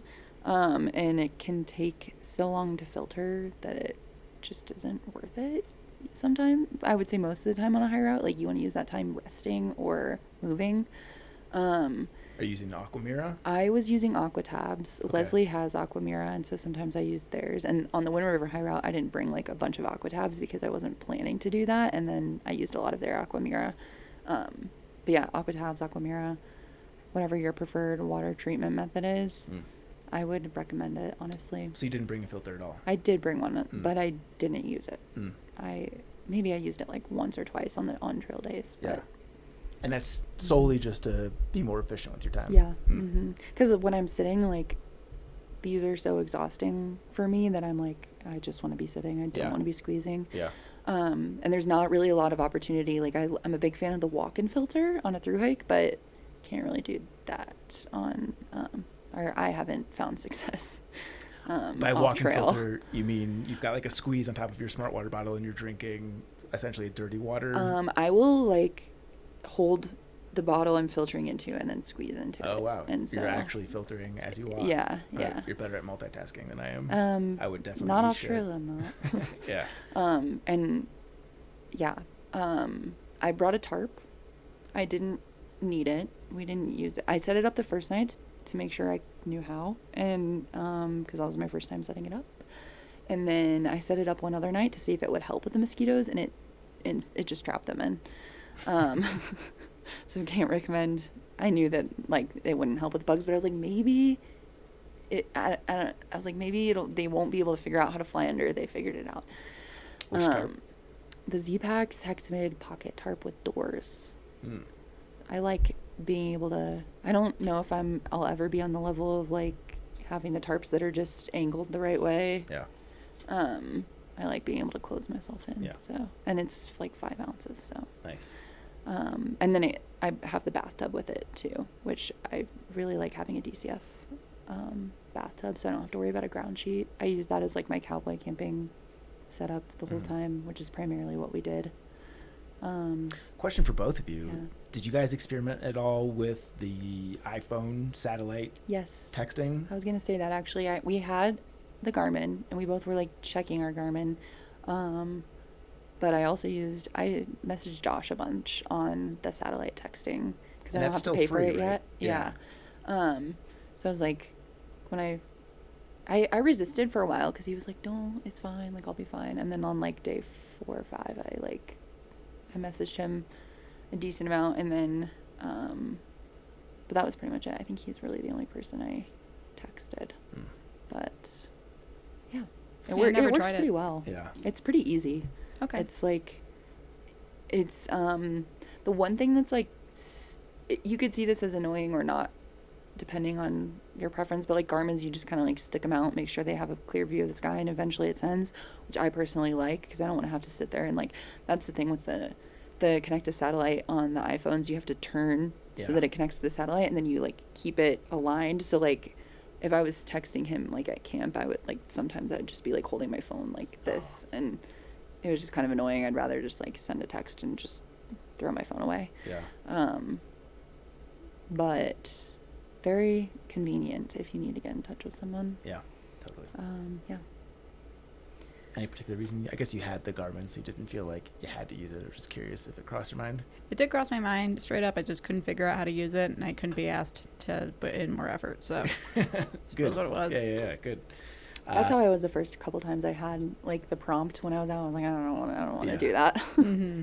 It is a little intimidating or just like not intuitive. It's just like a new thing. Yeah. And it's like I also like don't necessarily like being connected. Totally. Exactly. It's kind of We're a couple years away before we're just gonna have Starlight just on every constant phone. Yeah. text. And I will say this makes it very much like you are actively trying to be connected. So it's good to keep you in the like if you're trying to text, you're being intentional about it, which I appreciate, because I would literally tell Josh, okay, like, I'm not gonna sit here and fiddle with this anymore. Talk to you later. Like, it's not like we were texting nonstop. It would be like for 10 minutes, I'm gonna say, hey, love you, miss you. Totally. He'll say, hey, this happened, love you, bye. Yeah. Like, yeah. Yeah, I basically told Andy, my boyfriend, that I was like, all right, I'm not going to talk to you for a week. Yeah. Peace. Mhm. And Yeah. pretty much it. I sent my silly little check-in texts, and then we had the fire pop up on the eastern side of the Sierras, and then that's when I got the 40 text messages from Yeah. my watch duty friends. Yeah. Yeah. My dad did that to me one time, just like bombarded. I was like, I really appreciate it, but also just give me the coordinates and tell me if I'm going to die. I got the wind is blowing northwesternly, and it is heading for this. It's close to this pass. Send me your coordinates. You're giving me too much credit in thinking that this is data that I can actually use. Yeah, exactly. But I was sitting there, and I'm like, I'm a genius scrolling through it. Fire's 40 miles away. Yeah. Yeah. What about wildlife? You obviously have a bear can, so there are bear. We out saw there. bears. Oh, nice. We saw bears, yeah. I really wanted to. I didn't see a bear in the Sierra when I went through on the PCT. I saw a bear at like the end of night 3. And it How was far? just far enough that I didn't, but close enough that I was like, I got a good look at it. Yeah. It wasn't. And you're still in the PCT at this point? This was on the PCT, yeah. And it didn't care about me at all. Leslie saw a bear at right when we were about to start ascending out of Pate Valley. And then they saw one also on our when we were back on trail going into the valley. So we would have been on the JMT at that point. So we saw 3 bears collectively, and they were chill. We saw some ptarmigans. That was fun. What is a ptarmigan? It's a little bird that primarily lives in the Alpine, and they have the really incredible camo. In the summer, they look just like granite. They just like really blend into the granite. Sometimes you can hear their call, and that like can clue you into where they're at. And then in the winter, they get like this really cute like winter coat that's like puffy and white and camouflages in the snow. I think I saw one of these. I just thought it was a grouse. Yeah.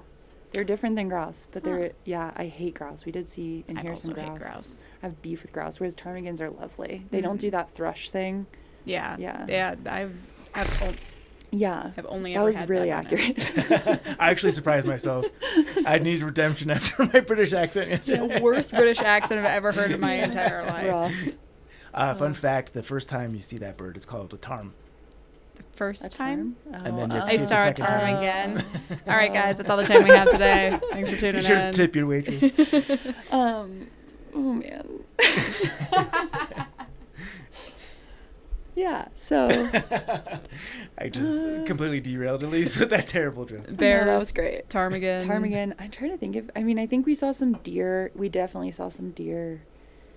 I think that was all the like exciting. Leslie's gotten really into birds. They saw some. We saw these really cute baby owls. Oh, nice. That's a good score. Yeah, they were really cute, and we actually came across this group of rangers just like staring up at the top of the trees, and we were like, I came up first, and I was like, is there something up there? And they were like, yeah, shh. Yeah, shut up. Yeah. And then we saw the 2 baby owls. They were very cute.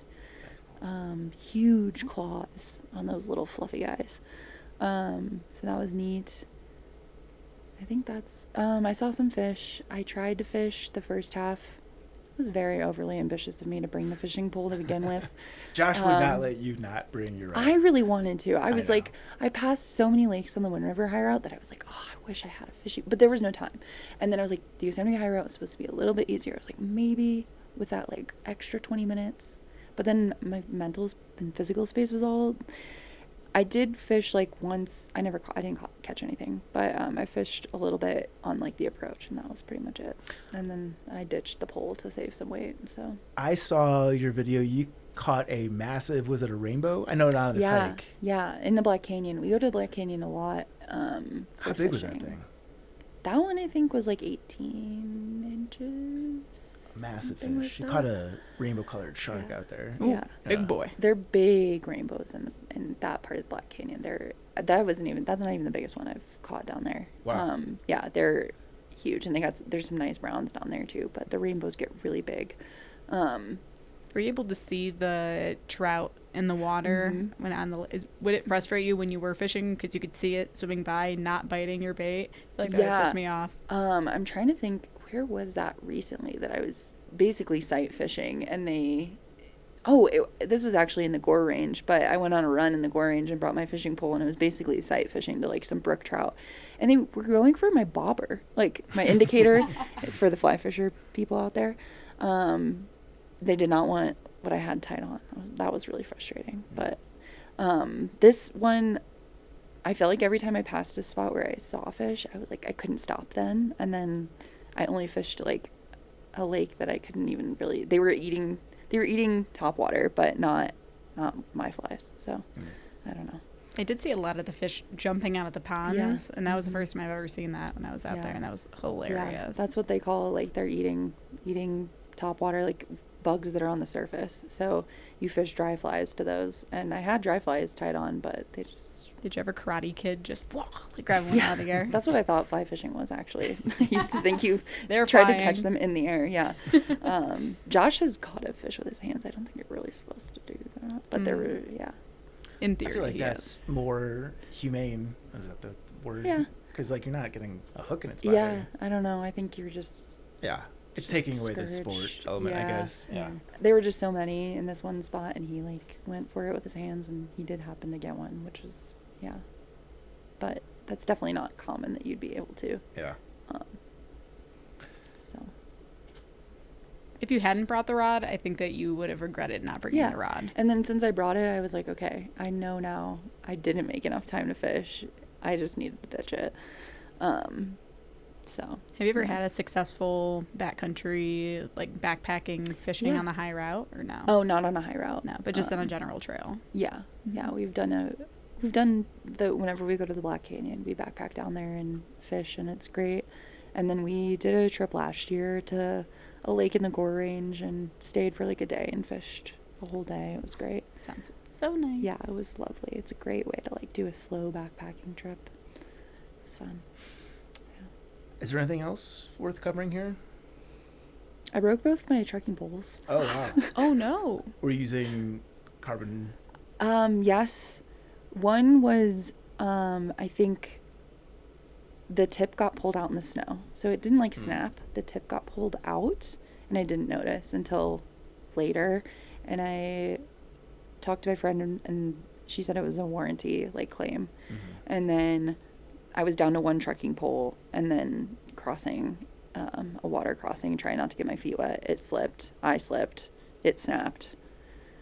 And then I was like, okay, I can use the tip of this one and put it on the other one. And then it broke all the way off and went down the water. So. And then I was like not distraught, but I was like, oh shoot. And Leslie was like, at least it's okay. We've picked up enough trash on this route, which is true. And I was like, I didn't even think about that, to be honest. I was just bummed because now I can't put the tip of that one on my other pole, and now I have no poles at all. So I did the whole that happened on like this, maybe the third to last day. I was down to no poles, and the second to last day, Leslie was lending me their pull on stuff, but then their back started really bothering them, and so the last day they were trying to give me their poles, but I was like, nope, you're keeping the poles. And so I did it sans poles, and I think that's also maybe part of why my hands swelled up. I wasn't like using them, but I kept trying to do stuff, and it's just nothing was working. But trekking poles more or less useful compared to like your standard trail? I'm trying to remember. I feel like I had my poles away for most. I would say really nice to have them. Yeah. There are Especially, definitely like, parts where around you're going to snow. be putting them away, and they do get in the way. Yeah. But in general, especially like coming down on True. on high routes that I feel like really, for people who are interested, I would say just do not underestimate going down any of the passes. Like, that's usually the part that feels the worst in my opinion. Everything's always loose, and so it just feels really slow and like kind of rough. There's And so certainly a that's- lot of yeah. other items I'd rather have fail before my trekking poles. Yeah, That's I could have done without my tent. Like I right. didn't need it. Obviously, different environments will be different with that, but yeah, that was a bummer. It's really funny how the trail just finds ways to fuck with you when you're already Yeah. having a bad time. Yeah. Like, oh, like you're having a bad day, break both your trekking poles. Both poles gone. Yeah. Lose your Yeah. spoon. Yeah, yeah. No, like vital other. I don't think there were any other vital equipment failure. Oh, we both ran out of fuel. Bummer. On the first leg, and we were both like, what? How did we think we both accidentally brought fuel cans we might have already used, even though we had specifically intended to bring full ones. Yeah. And we both were like, we swear we grabbed the full one, but both of us ran out of full. I had to eat. I didn't even know if this would cold soak, and I don't really know if it did, but I started cold soaking it like at lunch. A beef stroganoff nor pasta side, hands down the nastiest Yeah. meal I've had ever on trail. Yeah. And I had to turn my headlamp off to eat it. I needed the calories I so needed bad. less but sensory input for yes, this meal. literally, I couldn't look at it. It was so disgusting. Nobody likes a cold stroke off. It was so bad. I was like, how do people do this? Like, how do people... That really had me questioning cold soakers. And I cold soak my lunches, but like, it was like, the texture of it was... It horrible. sounds Yeah. terrible. It was Yeah, it really sounds bad. It was terrible. like soft, but like also dry on the inside, you know? But like you could chew it. It was bad. It was Yeah. bad. Yeah. Um, And you're so hungry that like, and yeah. you know you just need. I the needed to eat nutrition. it. Yeah. It was, That's I can't rough. recommend. And so, yeah. But we sent like a 20-mile day into Tuolumne Meadows because we were kind of planning to, but then also there's a camping restriction within basically 6 miles, I think, on like either side of Tuolumne Meadows. It's not exactly like 6 miles. There's like a specific watershed that ends and begins that they don't want people camping in. And we kind of like misjudged it, I guess. More of like it goes back to the lack of planning. We were like kind of discovered, oh, we would have to camp here or we go all the way. And we were like, I guess we'll just go all the way because it sounded really good to get something from the grill in the morning and have like a chill morning, just like resupplying and stuff. So keep that in mind if you're planning on the Yosemite High Route. Look up those camping closures, and that actually affected us on the way out too, because again, just like poor planning and like not thorough enough reading of the guide. But when we basically were like, okay, we'll hike like 7 miles out from Tuolumne today, and realized as we were reading that section, you have to at least get to the Kuna Crest outside of Tuolumne, which was I think like 13 miles, and then we had started at like 2 p.m. and Oof. then it was like up basically like a class 2+ pass, so it wasn't loose, which was nice, but it was scrambling. And so we're like scrambling up this thing as like the sun is setting, and we're like, we're gonna make it to the top before the sun sets. And then this was actually probably one of the only points on this route where we were like, are we gonna be able to, what are we gonna have to do for camp? Because we were basically like, we have to get to the top of this crest to be within a legal camping zone. And that was also partially motivated. You might be like, why didn't you just camp illegally? Obviously not a good thing to do.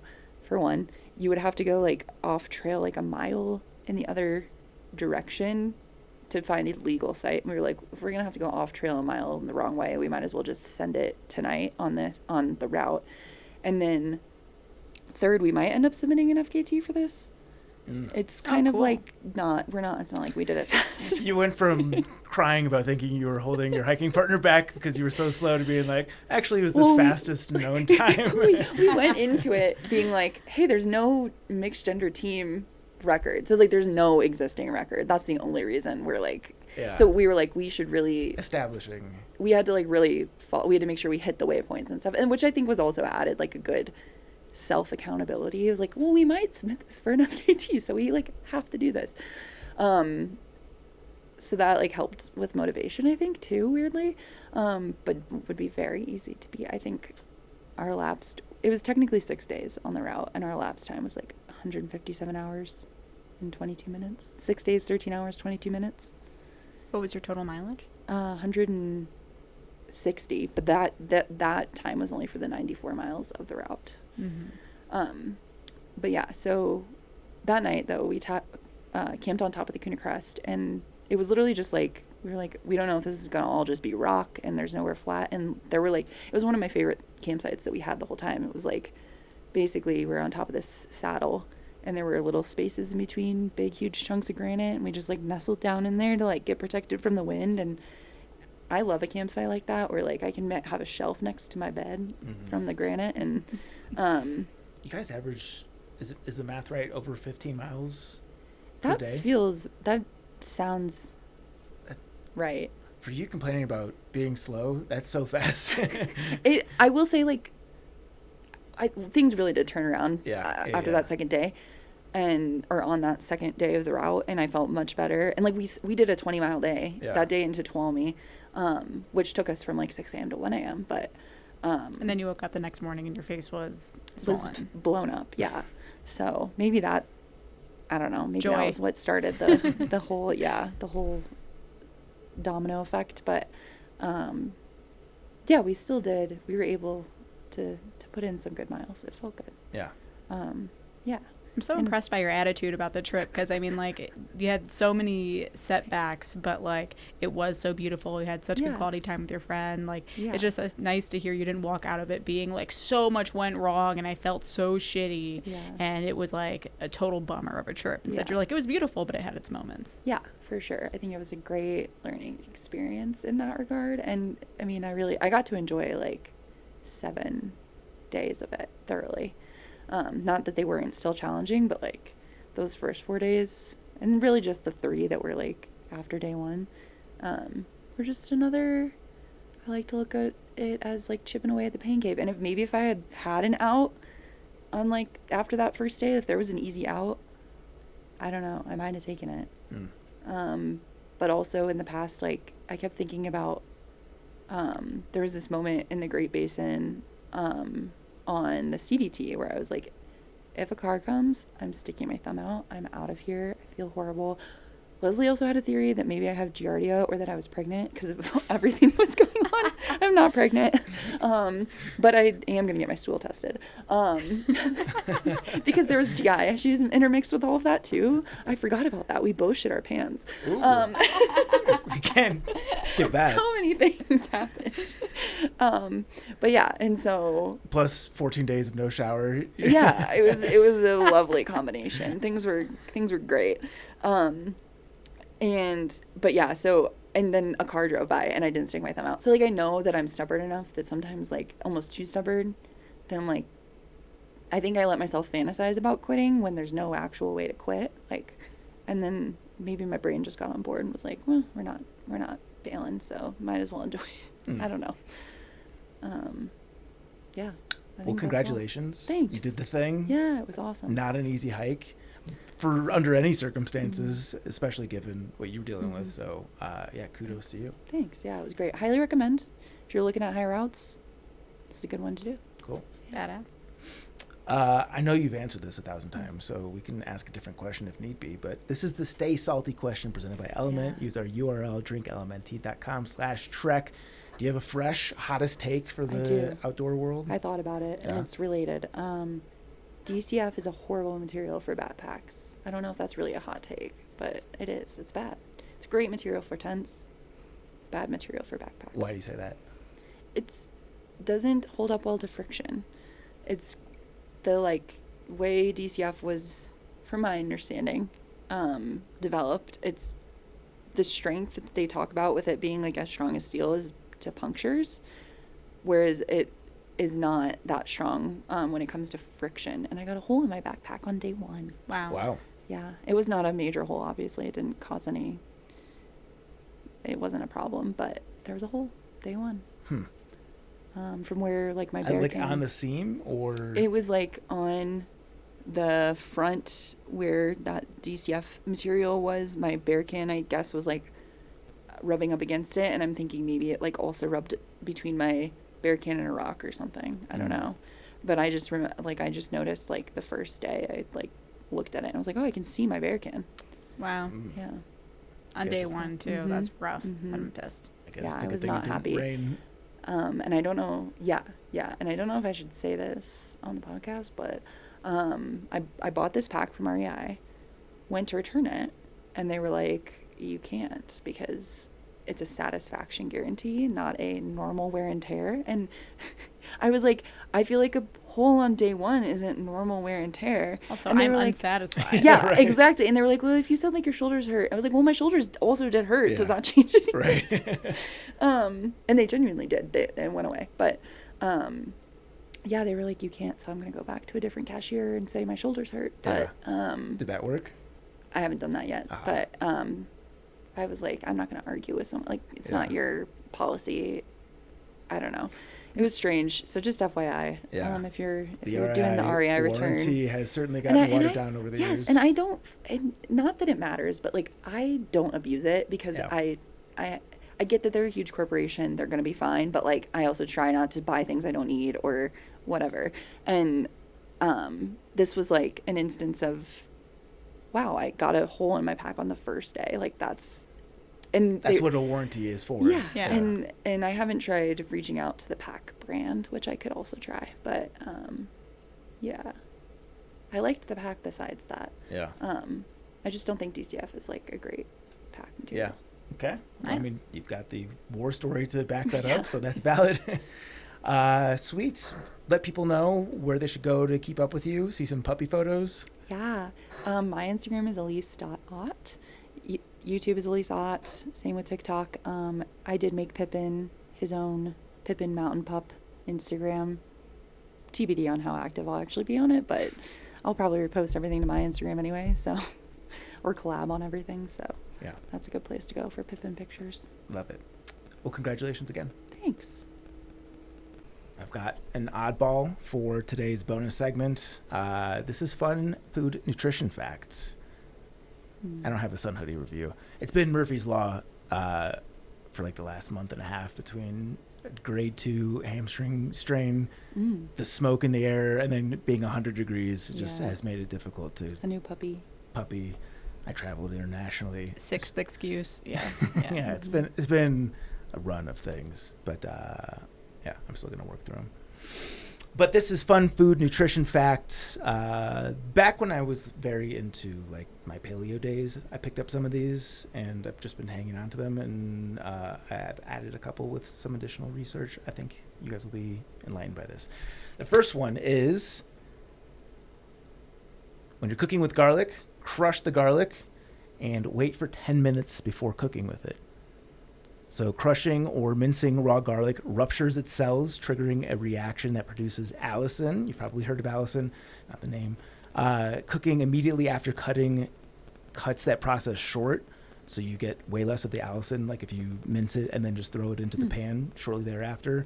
Allicin, spelled ALLICIN, is a potent defense compound that lowers blood pressure, optimizes cholesterol levels, and relaxes blood vessels to provide comprehensive protection for the cardiovascular system. So a lot of health benefits to allicin, but the way that most people cook with it, you're getting only a small fraction of it when you're cooking with garlic. What about garlic?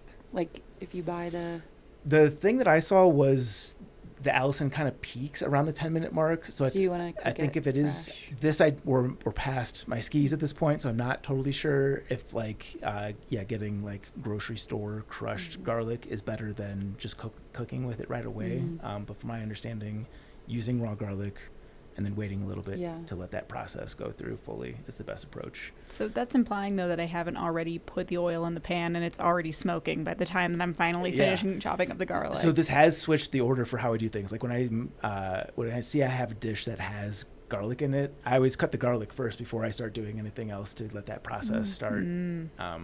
Yeah, that's a fun one to put in your back pocket. Yeah. This one's a little bit similar, but with a different compound, which is to chop broccoli and wait 40 minutes before cooking, or just eating it raw is good as well. So chopping raw broccoli triggers a reaction that produces sulforaphane. If people listen to Rhonda Patrick, she talks about sulforaphane all the time. Cooking it right after cutting cuts that process short, so letting it sit for about 40 minutes before cooking gives you more. If you're short on time, adding a pinch of mustard powder after cooking can help restore some of this effect. Sulforaphane is a powerful sulfur compound that activates your body's internal NRF2 defense pathway, which means to flush out environmental toxins, lower chronic inflammation, and protects your cardiovascular health. There's extensive scientific trials that show that it also crosses the blood-brain barrier to support cognitive function, even easing autism symptoms, while helping to balance blood sugar, improve gut health, and inhibit abnormal cell growth. Broccoli brain. Yeah. Yeah, it's nice. Yeah. But the easiest way to do this is just to eat raw broccoli. I do love a little piece of raw broccoli, so Yeah. dipped in some ranch. Ranch dressing? Yep. Hell yeah. You're Hell the yeah, star of brother. every party. Everyone always brings like the pasta salads and all that. Just bring the vegetables with the ranch dressing. That's always like the first thing to go, I feel like. Two more of these. When adding turmeric to food, also add black pepper. Curcumin, the active compound in turmeric, is poorly absorbed on its own, but pairing it with black pepper dramatically boosts how much your body actually takes in. Curcumin has solid lab evidence for anti-inflammatory and antioxidant effects. It's a highly potent polyphenol that acts as neutralizing free radicals and lowering systemic markers linked to chronic joint pain and arthritis. This is backed by clinical trials. It also crosses the blood-brain barrier to elevate brain-derived neurotrophic factor, just shortened to BDNF, moving forward, for cognitive and mood support while simultaneously protecting blood vessels, optimizing blood sugar control, and reinforcing the gut barrier. And this last one is the simplest, is after cooking potatoes, let them cool fully before eating them. And you can even reheat them after they come back down to room temperature, and you still get the effect of this one. So cooking these foods and then letting them cool converts some of the starch into what's called resistant starch. Reheating doesn't fully undo this effect. Resistant starch is a unique dietary fiber that resists digestion in the small intestine, traveling directly to the large intestine, where it feeds beneficial bacteria to optimize gut health and improve insulin sensitivity. This one's backed by metabolic trials. This powerful prebiotic also promotes fat burning, enhances feelings of fullness to aid weight management, protects the colon lining against chronic inflammation, and lowers cholesterol levels to support cardiovascular health. That seems to be the common thread on all of these. This is good for your heart. But yeah, just 4 easy, quick little changes you can do with your cooking to improve the health of your food. Healthiness, Interesting. healthfulness. Health benefits? There you go. That's a better way to say it. Thank you. Can I tell my potato salad story? Yeah. Oh, yeah. Okay. I Oh, already told potato you the story. salad. That's a good way to think about eating cooled potatoes. The second he said For sure. potato, I just started thinking about potato salad. I thinking, missed like- everything else he said. I was thinking like meal prepping. I was like, oh, meal prepping is like really healthy in that way if you like make a bunch For of sure. potatoes. Yeah. Yeah. But potato salad's a more fun way. It is big time. So I had a party on Saturday night. It was a housewarming party. On Friday night, me and my friends are irresponsible. We stayed up way too late. But I had committed to making vegan potato salad for this party. So I'm sleep deprived. We were up until probably like 5. Wow. And then that afternoon, after terrible sleep, basically zero sleep, I'm like hit like over the stove slaving away at this potato salad, this vegan potato salad. I lose hours of sleep over this potato salad. And then I go to the party, I drop off this potato salad. I'm there for an hour, maybe 45 minutes. I go home, I go to sleep. I sleep for 13 hours. Wow. But you delivered the potato salad. I did. I delivered. so- Yeah, not good company. I showed up to the party. I said, thank you for having me. Goodbye. You gave them some Yeah. resistant starch, which is the most important part. I There. did. You know what? Yeah. And There you vegan go. friendly resistance. Yeah. starch. Hit the music. Good. Okay, 2 normal segments now. We got some fun potato content in there. Trek propaganda. This one is not even remotely funny. This is missing CDT through hiker found dead in Tetons. A southbound, did I say this was by Kelly? Southbound CDT through hiker William Standish was found dead this week. The article came out on, what was it, August 1st? End of July? Just to give some time frame here. Yeah. This week in Wyoming's Teton Range, Standish from Australia was just 28 years old. He had been keeping his family updated through a Garmin satellite device, but a partial check-in on July 23rd with no coordinates or messages attached was the last they heard from him. They reported him missing on July 27th. Teton County Search and Rescue traced that signal to the wigwams between Yellowstone and Grand Teton and spotted his backpack from a helicopter near North Wigwam Peak. Search and Rescue believes he fell from a steep, high-altitude ridge separating Grand Teton and the Jedediah Smith Wilderness. Importantly, his trail family has set up a GoFundMe to bring him back home to Australia. Our hearts definitely go out to all the loved ones of William. And I know this one obviously hits close to home. Katie was pals with William. Yeah, just a brutal story. Another reminder that life is fleeting. Mm-hmm. We'll leave a link to the GoFundMe. Yeah. Yes.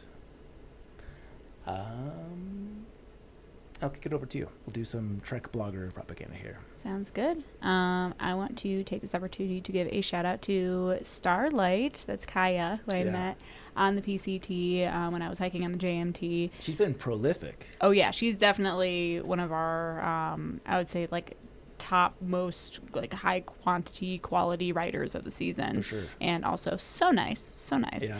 I was hiking on a BVR when I ran into her. And, you know, you just get to chatting, but she saw my Trek hat, and she goes, your dress! And I was like, you're Starlight! And it was, we gave each other a big hug. It was really, really cute, but she's awesome. And she was actually hiking into town to pick up the mail drop I had sent her, where that hat was in the box, the one I was wearing that I mailed to her. That's cool. Now, if you go and look at her photos now, she's now wearing the hat that I was wearing on trail. But specifically, I want to give a shout out to the blog where she talks about us meeting, which was chapter 64, Vermilion Valley and Vitamin I, where she talks about when we ran into each other, and is really, really cute. So big shout out to Starlight. If you want to read about her perspective on our lovely meet cute, then go ahead and give that a read. Love that. And you were getting recognized all over the trail, it sounds like. I bet. All over the trail. A couple of times. Definitely more than I was expecting to when I'm somewhere that I've never been before. Yeah. Mm-hmm. Good stuff. Got others here. I'm going to save them for upcoming podcasts. Okay, question of the day. I have a feeling we're going to be unanimous with this one, but maybe not. If you could eat only one continent's cuisine for the rest of time, what would it be? There were only 2 continents I really considered on this one. That's the correct answer. Yeah. And just to be more interesting than saying my first, I would say Asia. Yeah, that was mine. That's mine as well. Yeah. My other consideration for me was North America. Oh, interesting. I assumed it was between Europe and Asia. I was Europe, gonna say actually, South America. You know what? Or Central America. Okay, so this is more varied than North America. than I thought. Mm-hmm.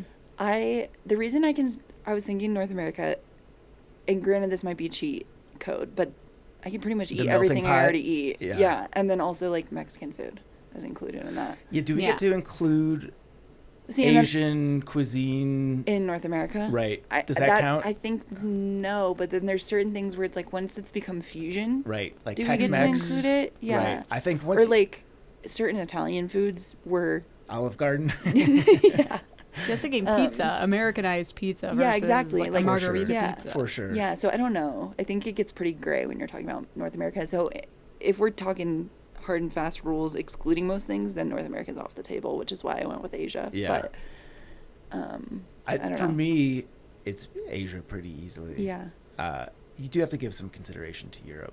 French food's that's amazing. true. Italian food is fucking The phenomenal. Italian food is like the thing that made me consider Europe the most. And maybe I'm not thinking widely enough, which is very possible. But Italian, French, German if you're in Europe. German, Spanish tapas. Spanish, yeah. That's a great point. But how do you fuck with Asia? Yeah, Yeah. you just can't beat it, I think. Ramen, sushi. Yeah, you get Japanese, Chinese, Thai food. Indian food. Vietnamese. Yeah. So freaking yeah. Korean food. Have you guys had bibimbap? Yeah. Yes. Yeah. I had bibimbap for the first time in non-good to go. Good to go makes a bibimbap. And bao buns. yeah. So good. Actually, I was so inspired by the bibimbap that I had in England that I made it at home last night. Nice. It was like maybe 70% as good as what I had, but yeah, it's fucking good. But Sweet. Asian food is just so Yeah, it's unbeatable. Chinese food. There's so many good countries in there. Yeah. Yeah. Okay. Unanimous. Okay. That was a knockout punch. But I like that you threw North America in there as a little curveball. Yeah, I didn't realize it was a curveball, but now that we're dissecting it, I do understand. You get poutine. Yeah. That's a big one. Yeah. Sure. Mm-hmm. Mexican food. I mean, That's the big. thing. I was thinking Mexican food, and then like most of the things. But then McDonald's. when you start to really digest that, it's a lot of it is like European food that has been brought here. So then that's where I'm like, okay, maybe that's you do make a good point though, because even though the cheeseburger was invented lobster. in Like, yeah, does Oh, lobster lobster count roll. as like yeah? but I think an American cheeseburger is very different than like the Yeah. thing that originated. I think is it Germany, I Hamburg. don't even know. Yeah, I Um, guess. And we Yeah. also argue like Americanized Chinese food Yeah. versus Yeah. traditional Yeah. Chinese. Sure. Yeah. Like Like when you which go to do you get? when you go to an actual Chinatown, it's a very different thing than Mhm. like Think Give after Chance that. or something. Yeah. Yeah. But we all agree. Asia. Okay. We have a blank thing of the week. Mine is a Baddie thing of the week. This was about 2 weeks ago. We're doing a family vacay out in Grand Lake. And Leo's having a meltdown because he's missing the tiniest Lego piece. So we're all like scattered around the living room looking for like a Lego helmet, basically. And Jenna, I don't know where it goes, oh my God! And like on the mantle above the fireplace, there was like a bat that was like barely moving. Oh, man. Yeah. So like we evacuate everyone out of the house except for just the guys to try to capture this thing. Oh god. I got a pot and tried to like put it over, and the bat fell between like the wall and the backside of the mantle, like in the crack back there. And the mantle was hollowed out in the back, so like it crawled into the mantle. It was a full day ordeal. We ended up bringing the mantle out of the house and like trying to cover it with blankets so we could capture the bat, so we could get it tested for rabies.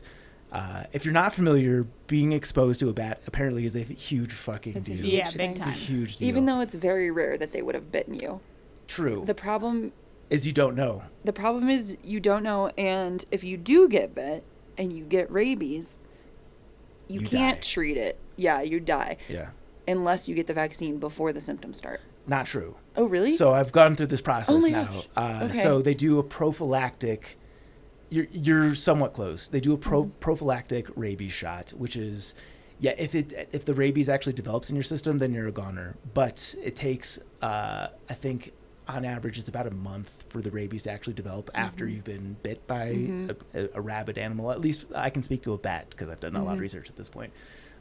So you can get the vaccine after a theoretical bite or an exposure, as they would call it, and like you're safe basically at that point because it's such a slow developing thing. If you were bit by like a raccoon, I don't know, maybe that is faster, but I've learned if you are exposed to a bat and there's above a 0% chance that it could have bitten you, like in your sleep or something like that, this is the protocol. Is like you go and you get a vaccine right away. Well, that's what I was referring to is like if you wait until you start developing symptoms, you're I thought done. you were saying you had to get the shot before any exposure. No. Okay. Like if you got exposed, you don't know if you've been bitten, and you wait to see if you get symptoms, you're fucked. I misunderstood you. Yeah. You're 100% right about that. I might have misspoken too.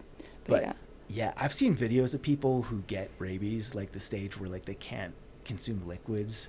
It's fucking scary. Are they and like sad. zombie, ever like, seen that. Like the video that I saw was like a guy with like a bottle of water and like he's like trying to put the water to his mouth and it just like spits it out and his hands shaking furiously, like, and he's on the path to death. That's so sad. Yeah, I've never. the fatality rate with rabies is like 100%. Yeah. And the rabies vaccine apparently is very safe and like 100% effectively. You might get to this, but another reason people don't like having to get it though is it used to be really painful and you had to like get it in your stomach. It must have improved because it maybe feels that like a was flu shot now. Okay, cool. Yeah. So you had to get it. Yeah. Dang. I've now have gotten 3 of the 4 shots, which was interesting because the schedule happened where the second shot was when I was in England. So I had to figure out getting a rabies shot in a foreign country where their universal healthcare doesn't cover people that are outside citizens. How'd it go? It was a process. I had to take an Uber like 30 minutes to a pharmacy, and I explained to the pharmacist, I don't even know if it's a PA or like what his credentials are, like this is what the schedule is in the United States. Like I have to do this because I'm going to be here for the next few days. Like, can you help me out? And like he's literally Googling things. He's like, we have this vaccine, and it was different than the one that I had gotten at the hospital in the U.S. but it says like it's the equivalent. So Oh, I got gosh. something based on like a Gemini response at a gosh. pharmacy in England. It turns out the Google response was correct with some Yeah. further research, but yeah, it's just been a fucking Wow. ordeal. Did all the kids have to get? Yep. Yeah. Oh. Yeah, and the PA at the hospital that gave us the shots said that like a week previously, they got it was a 7-year-old girl was having a birthday party in a tree house.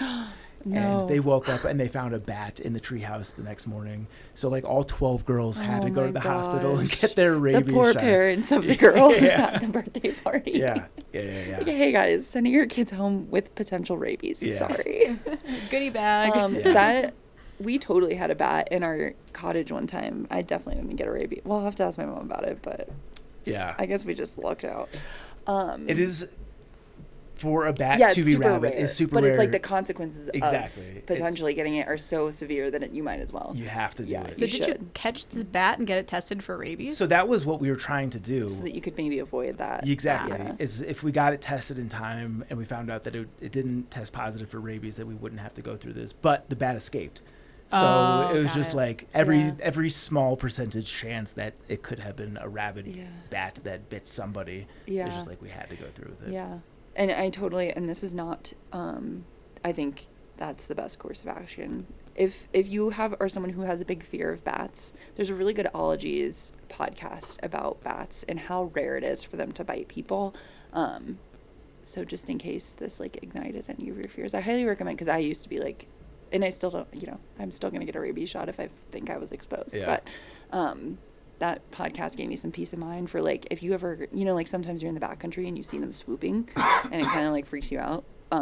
This one, they gave me a good peace of mind for that. Yeah. So that's wild though. Not to counter what you just said, but apparently 70% of human rabies cases are from bats. From bats, Yeah. dang, yeah. and 100% of vampire cases. Yeah. Yeah. I do think part of it is They just are such what is it called? Like vectors of the disease. Like they Yeah. just are so common to have it maybe. and like if you get bit by a beaver or squirrel or something like that, if you've gotten Yeah, bit. that's like true, with a yeah. bat, if it happens overnight, you don't know. Yeah. So I think Are they, that's so strange. yeah. That like you could get bit without knowing. Yeah. Yeah. Yeah. Everything That's that I read freaky. was like, don't rely on trying to find a physical Yeah. symptom. Yeah. Yeah. Like, yeah. That's freaky. Yeah. Baddie. Baddie. Baddie indeed. Baddie. Okay. This is the Triple Crown of Summer Dranks. We love food here at Backpacker Radio, food and drank. Who wants to kick us off? I can go first. Yeah.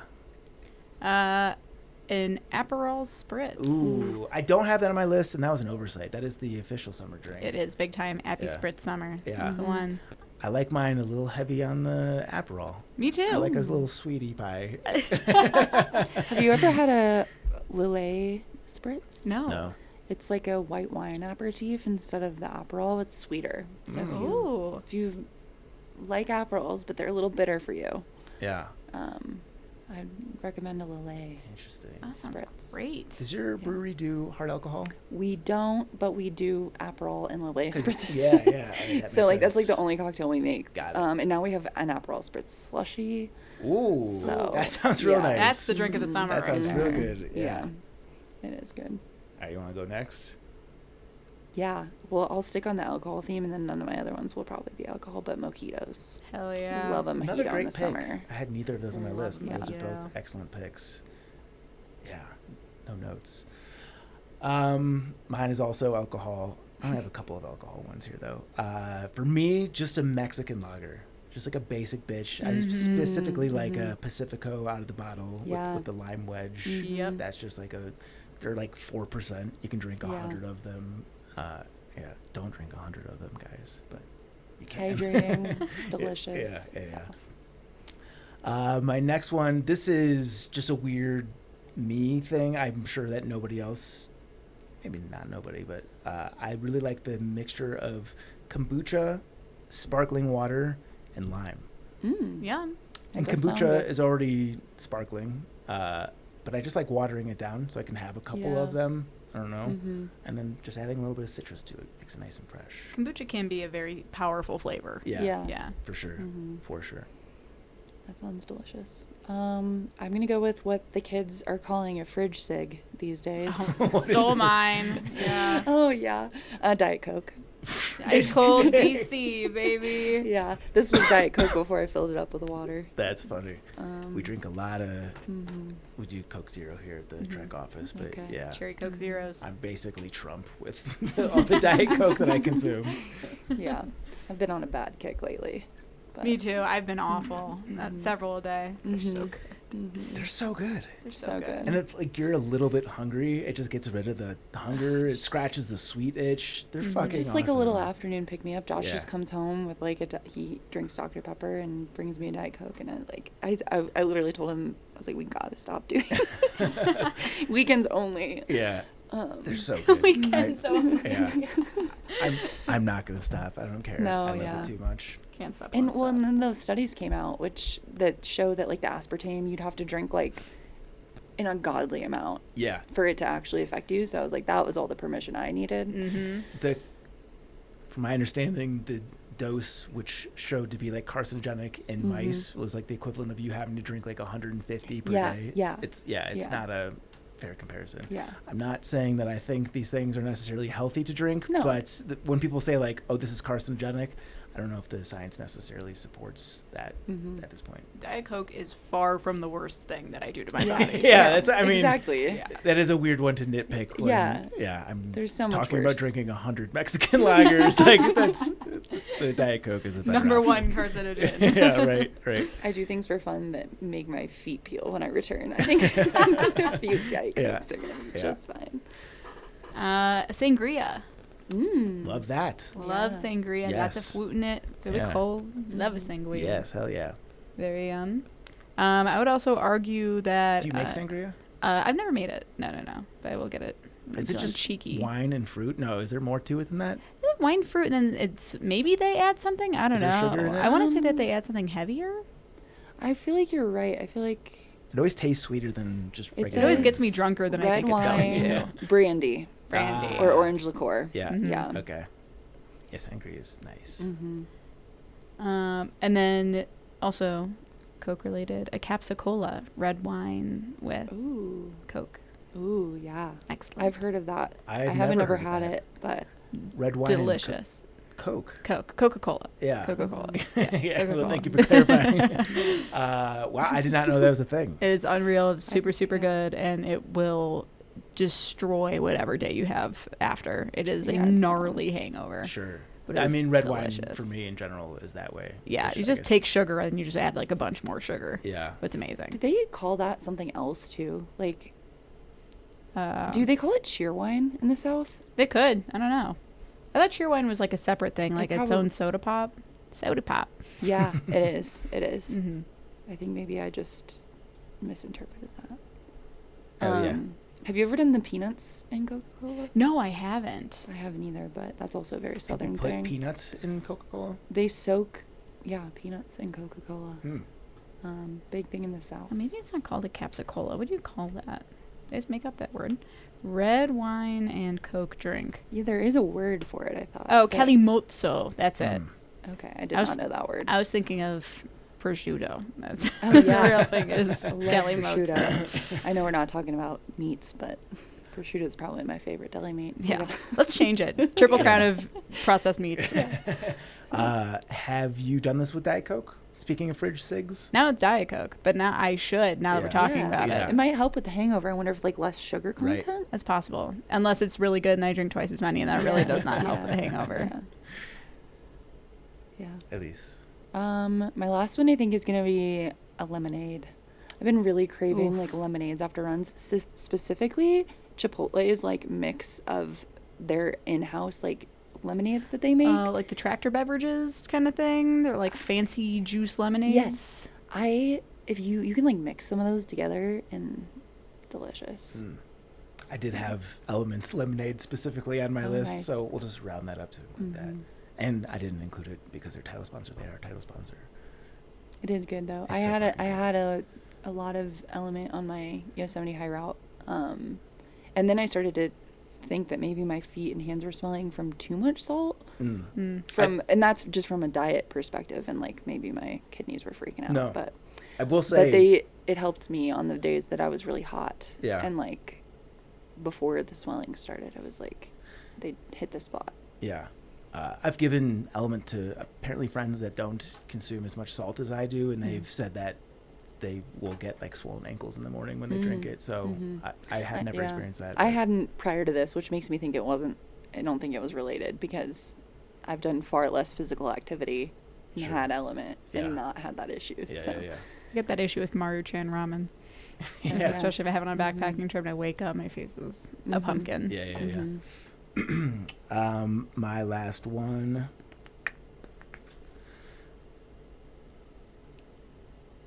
This is kind of counterintuitive, but just room temperature water.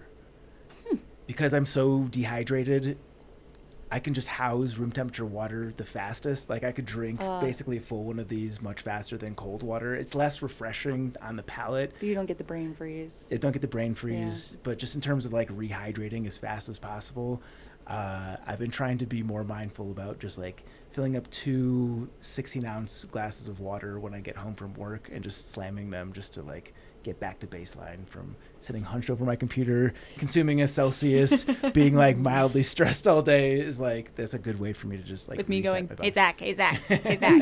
I like the hey Zach. Hugging cherry cokes. Yeah, exactly. Yeah.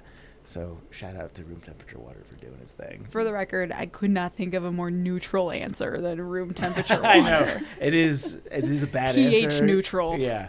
But I just feel like I'm dehydrated the most in the summer. It's kind of a hot take. Yeah, it is a hot take. It's a room temperature take. Yeah.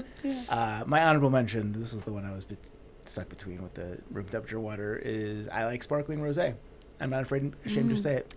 And you shouldn't be. Yeah. I will say the demographic of people that order the rosé at the brewery, because we do have some wines, mostly men. Interesting. It's a lot of men. Yeah, I love... You're not alone in that. Pink wine Yeah. is the best. It's my favorite of all the wines. Good. Do you guys have any honorable mentions? We can move on. A Moscow Mule Yes. on a patio. Yeah. A sour beer. Oh, I yeah. love a sour. Gotta say margarita, just because margaritas are the best. But Spicy or sweet? I always go spicy if it's an option. Always. Yeah. Yeah. Yeah. Because the margarita itself is already kind of sweet. Yeah. Yeah. Sugar rim or salt rim? Or Salt. tahini. Or tahini. Tahini if it's available for sure. But I do go salt every time. I'm sugar. Are you? Yeah. Nice. A Hell little yeah. sweet treat. Love that. Love that. Cool. We're going to do a 1-minute gear review. Jess has been testing lots of new stuff of late. She just got off the JMT. She was doing some section hikes on the Colorado Trail. You've been busy. I have been busy. Yes. I'm excited to talk about the Backcountry bidet that I use Oh! on the JMT. This was a scary one for me. I thought you told me beforehand that you would never. I did say those words and then I eat those words. I was very scared going into it because I'm always the one that has like a garbage bag that's 40 pounds because it's always full of wet wipes. Yeah. I liked it. It definitely, the first couple days is a little scary where you're like, all right, butt to hand, let's go. And it's very intimidating. You did the full Skurka. I did. I went full Skurka. Wow. I mean, I would find a rocker stick if I could find one, you know, but like usually. Sometimes you can't. That's you what can't. scares me about it. Yeah. So that's where it gets really scary is when you're like, all right, bite the bullet and get it done. But I had some soap easily available and I'd have everything set out before I got it going and have my little soap on the ground and my water bundle was all ready and I get it all done. And I honestly felt the cleanest I ever have on a through hike. Wow. Skirky's going to be so proud to hear this. Yeah, I can't wait to tell him in detail. He'll This love whole it. episode is like Skurka propaganda. Yeah, right. Yeah. I mean, how much of your wanting to try it was him standing on this right here desk doing the visual demonstration? I mean, I feel like that was the only thing that made me even begin to consider it. Yeah. Because for the longest time, I was like, I'm outside and I'm dirty, but I'm not an animal. And then I was like, is that really where I draw the line? When like I haven't showered in 2 weeks. Yeah. And honestly, again, I feel like I was the cleanest I've ever been on a hike. Okay. Interesting. When you said backcountry bidet, I didn't know that you're going to go like literally balls deep with, not literally, figuratively balls Figuratively, yeah. No, all the way through. I highly recommend. I think that if you're scared of it, I think you need to buck up, champ. Give it a go. deep. Yeah. And you didn't use any attachment or anything. You were just going. No, I had the attachment. I had the did? little, Okay. that is the gear, is the backcountry bidet little thing. Well, with so is what I'm referring to. If I'm understanding, or if I'm remembering correctly, Skurka does not use the attachment, right? Doesn't he just pour water all over his hand? I think that's what he does, right? Yeah, maybe. I don't know. I think he I thought he squirted somehow at the butt, and then he uses his hand to kind of check. At the very end. He loosens the cap a bit so that there's but not a specific additional attachment. It's just the cap. Yeah, I didn't go quite that far. I had a silly little tool that I was carrying with me. You've got levels ahead of you to still. Yeah, exactly. Almost there. Ultralight. Yeah. I will say, I think Leslie mentioned at one point, because we were both having GI issues, and then I shit my pants, and then they were like, we got to get you on the backcountry bidet. I ran out of wet wipes. They were like, we got to get you on the backcountry bidet. Yeah. And luckily they had emergency TP, but there's something really gross to me about shoving my dirty little wet wipes and toilet paper into my trash bag. And then every time you open your trash bag, you feel I think about gross. it. Yeah. I just wanted to totally avoid that. Yeah. It's nice. Yeah, that would be a reason. That is a strong and compelling point for sure. Mm-hmm. Mailbag. This is a long one. Does someone want to read it? I can read it. Does someone want to read it? I can. I like the mailbag, but it's long. That's too I got much of you. my voice. Okay. I'll try and go fast. No, go at your Elise pace. Sweet. Slow. Hello. I just got back from my very first thru hike yesterday and wanted to send my utmost admiration and thanks to you all for helping me conquer my first thru hike, the Tahoe Rim Trail. Long story short, I cross-country road tripped with my partner from Asheville, North Carolina to San Francisco, California a handful of months ago. She ended our relationship 2 months ago, which upended my life as I thought we were together for the long haul. Alas, that is life and there are no hard feelings. We are still friends and still care for one another. That's a better ending. Yeah. Anyway, I decided to move back to Asheville, but before I did, I wanted to complete the TRT. I first heard about it from episode 157 and 339 and instantly fell in love with the trail. My initial plan was to start the hike September 1st, but with the breakup and move, I decided to start on July 6th. I started at Kingsbury South going clockwise. It took me 12 total days, 11 hiking and 10 in Tahoe City. Miles per day, 9.5, 15.5, 15, 14, 22, 17, 0, 21, 20, 15, 16, 14. I am incredibly proud of myself for hitting a couple 20-plus mile days. Honestly, didn't think I could do it, but the beauty of the trail helped distract me. I was going to say that was some pretty good mileage. Yeah, congratulations. It honestly was one of the most rewarding, inspiring events in my life. I'm so glad I heard you guys talk about the TRT and provided such great information about it. It really is so hard to put into words just how impactful this thru hike was for me, but I do believe I became a changed man once I completed this thru hike. Thank you from the bottom of my heart and the core of my still sore leg muscles. I cannot wait to get back on trail already. I'm thinking of planning the Teton Crest Trail next year possibly. Excellent choice. Go from the TRT to the TCT. Yeah. All the T's. Yeah. I hope you are still reading because now I will tell you the story of who I met on trail. Okay, so the second day on trail, I was coming down this hill and saw 3 hikers taking a break by a stream, clearly a solo hiker and 2 hikers together. I decided to stop and chat for a little since I needed to refill my water and snack. Once I set my bag down and said hello, the 2 hikers that were together turned around and yelled, "Hey, Rafiki!" I was so tired and hungry that I just went along with it and didn't notice anything about them calling me Rafiki. Finally, after what must have been 3 to 4 minutes, they realized I was, in fact, not the Rafiki that they knew. I feel comfortable sharing this next set of details with you because of the information that was shared on the podcast this person was on. The 2 hikers that were calling me Rafiki finally turned to me to take a better look, and they burst out laughing and explained to me that they were tripping hard on acid and thought I was Rafiki that they hiked the AT with previously. They thought Rafiki was surprising them on trail to hike the TRT with them. That would be so hard to go through. It was hilarious when they found out I was not who they thought I was, so we started chatting like new friends, finally introducing one another in small talk. Finally, I turn to one of them and I say, "Your voice sounds so familiar. Do I know you?" And he responds with, "Do you listen to podcasts?" Right when he said it, I knew it was Vegas. Nice. He introduced himself and apologized for all the stories he shared on the podcast episode he was on, but I just told him it was incredible and loved it. Anyway, he was with his friend $1,000,000. I don't remember hearing him on a podcast, but maybe you guys know him as well. But it was so cool talking to both of them. Vegas was going on about how jealous he was on my first thru hike and was thrilled to see I had the same backpack and tent as he had on his first AT thru. They both agreed to give me the trail name West Coast Rafiki as I looked so much like the Rafiki they knew. Their advice was to just enjoy every day and hike the breakup out of me.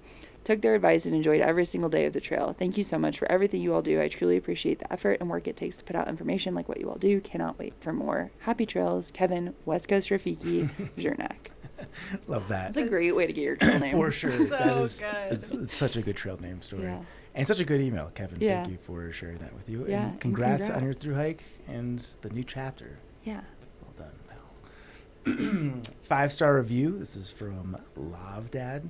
Love listening to this podcast, but the audio needs work.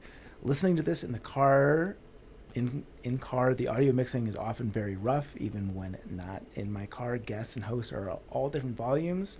Often one is way louder and someone is way too quiet. If they could fix this audio issue, podcast would be perfect.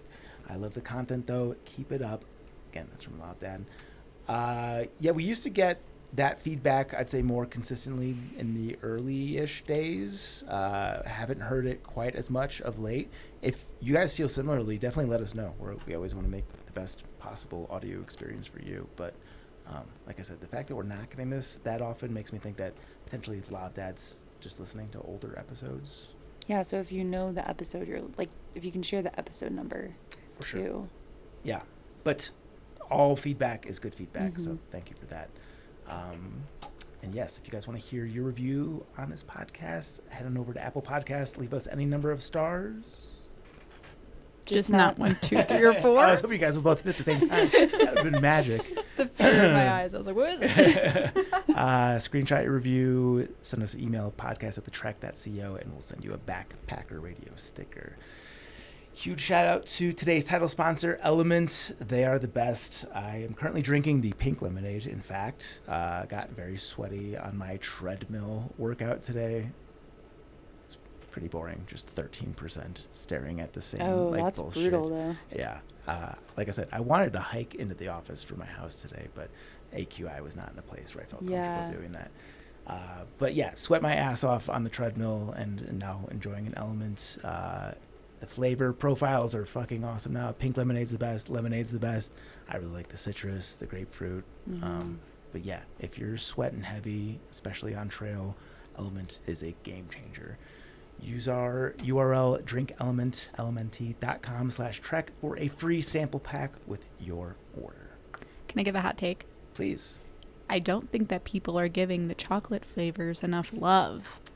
I will say the chocolate's not my favorite, but I've talked to many people of late that fucking love the chocolate. It's excellent, and if you're on trail and you want something to drink before bed and you didn't have your electrolytes during the day, I've made Element hot chocolate right before bed, and it was yummy, and then I went to sleep and I felt really good and I woke up great.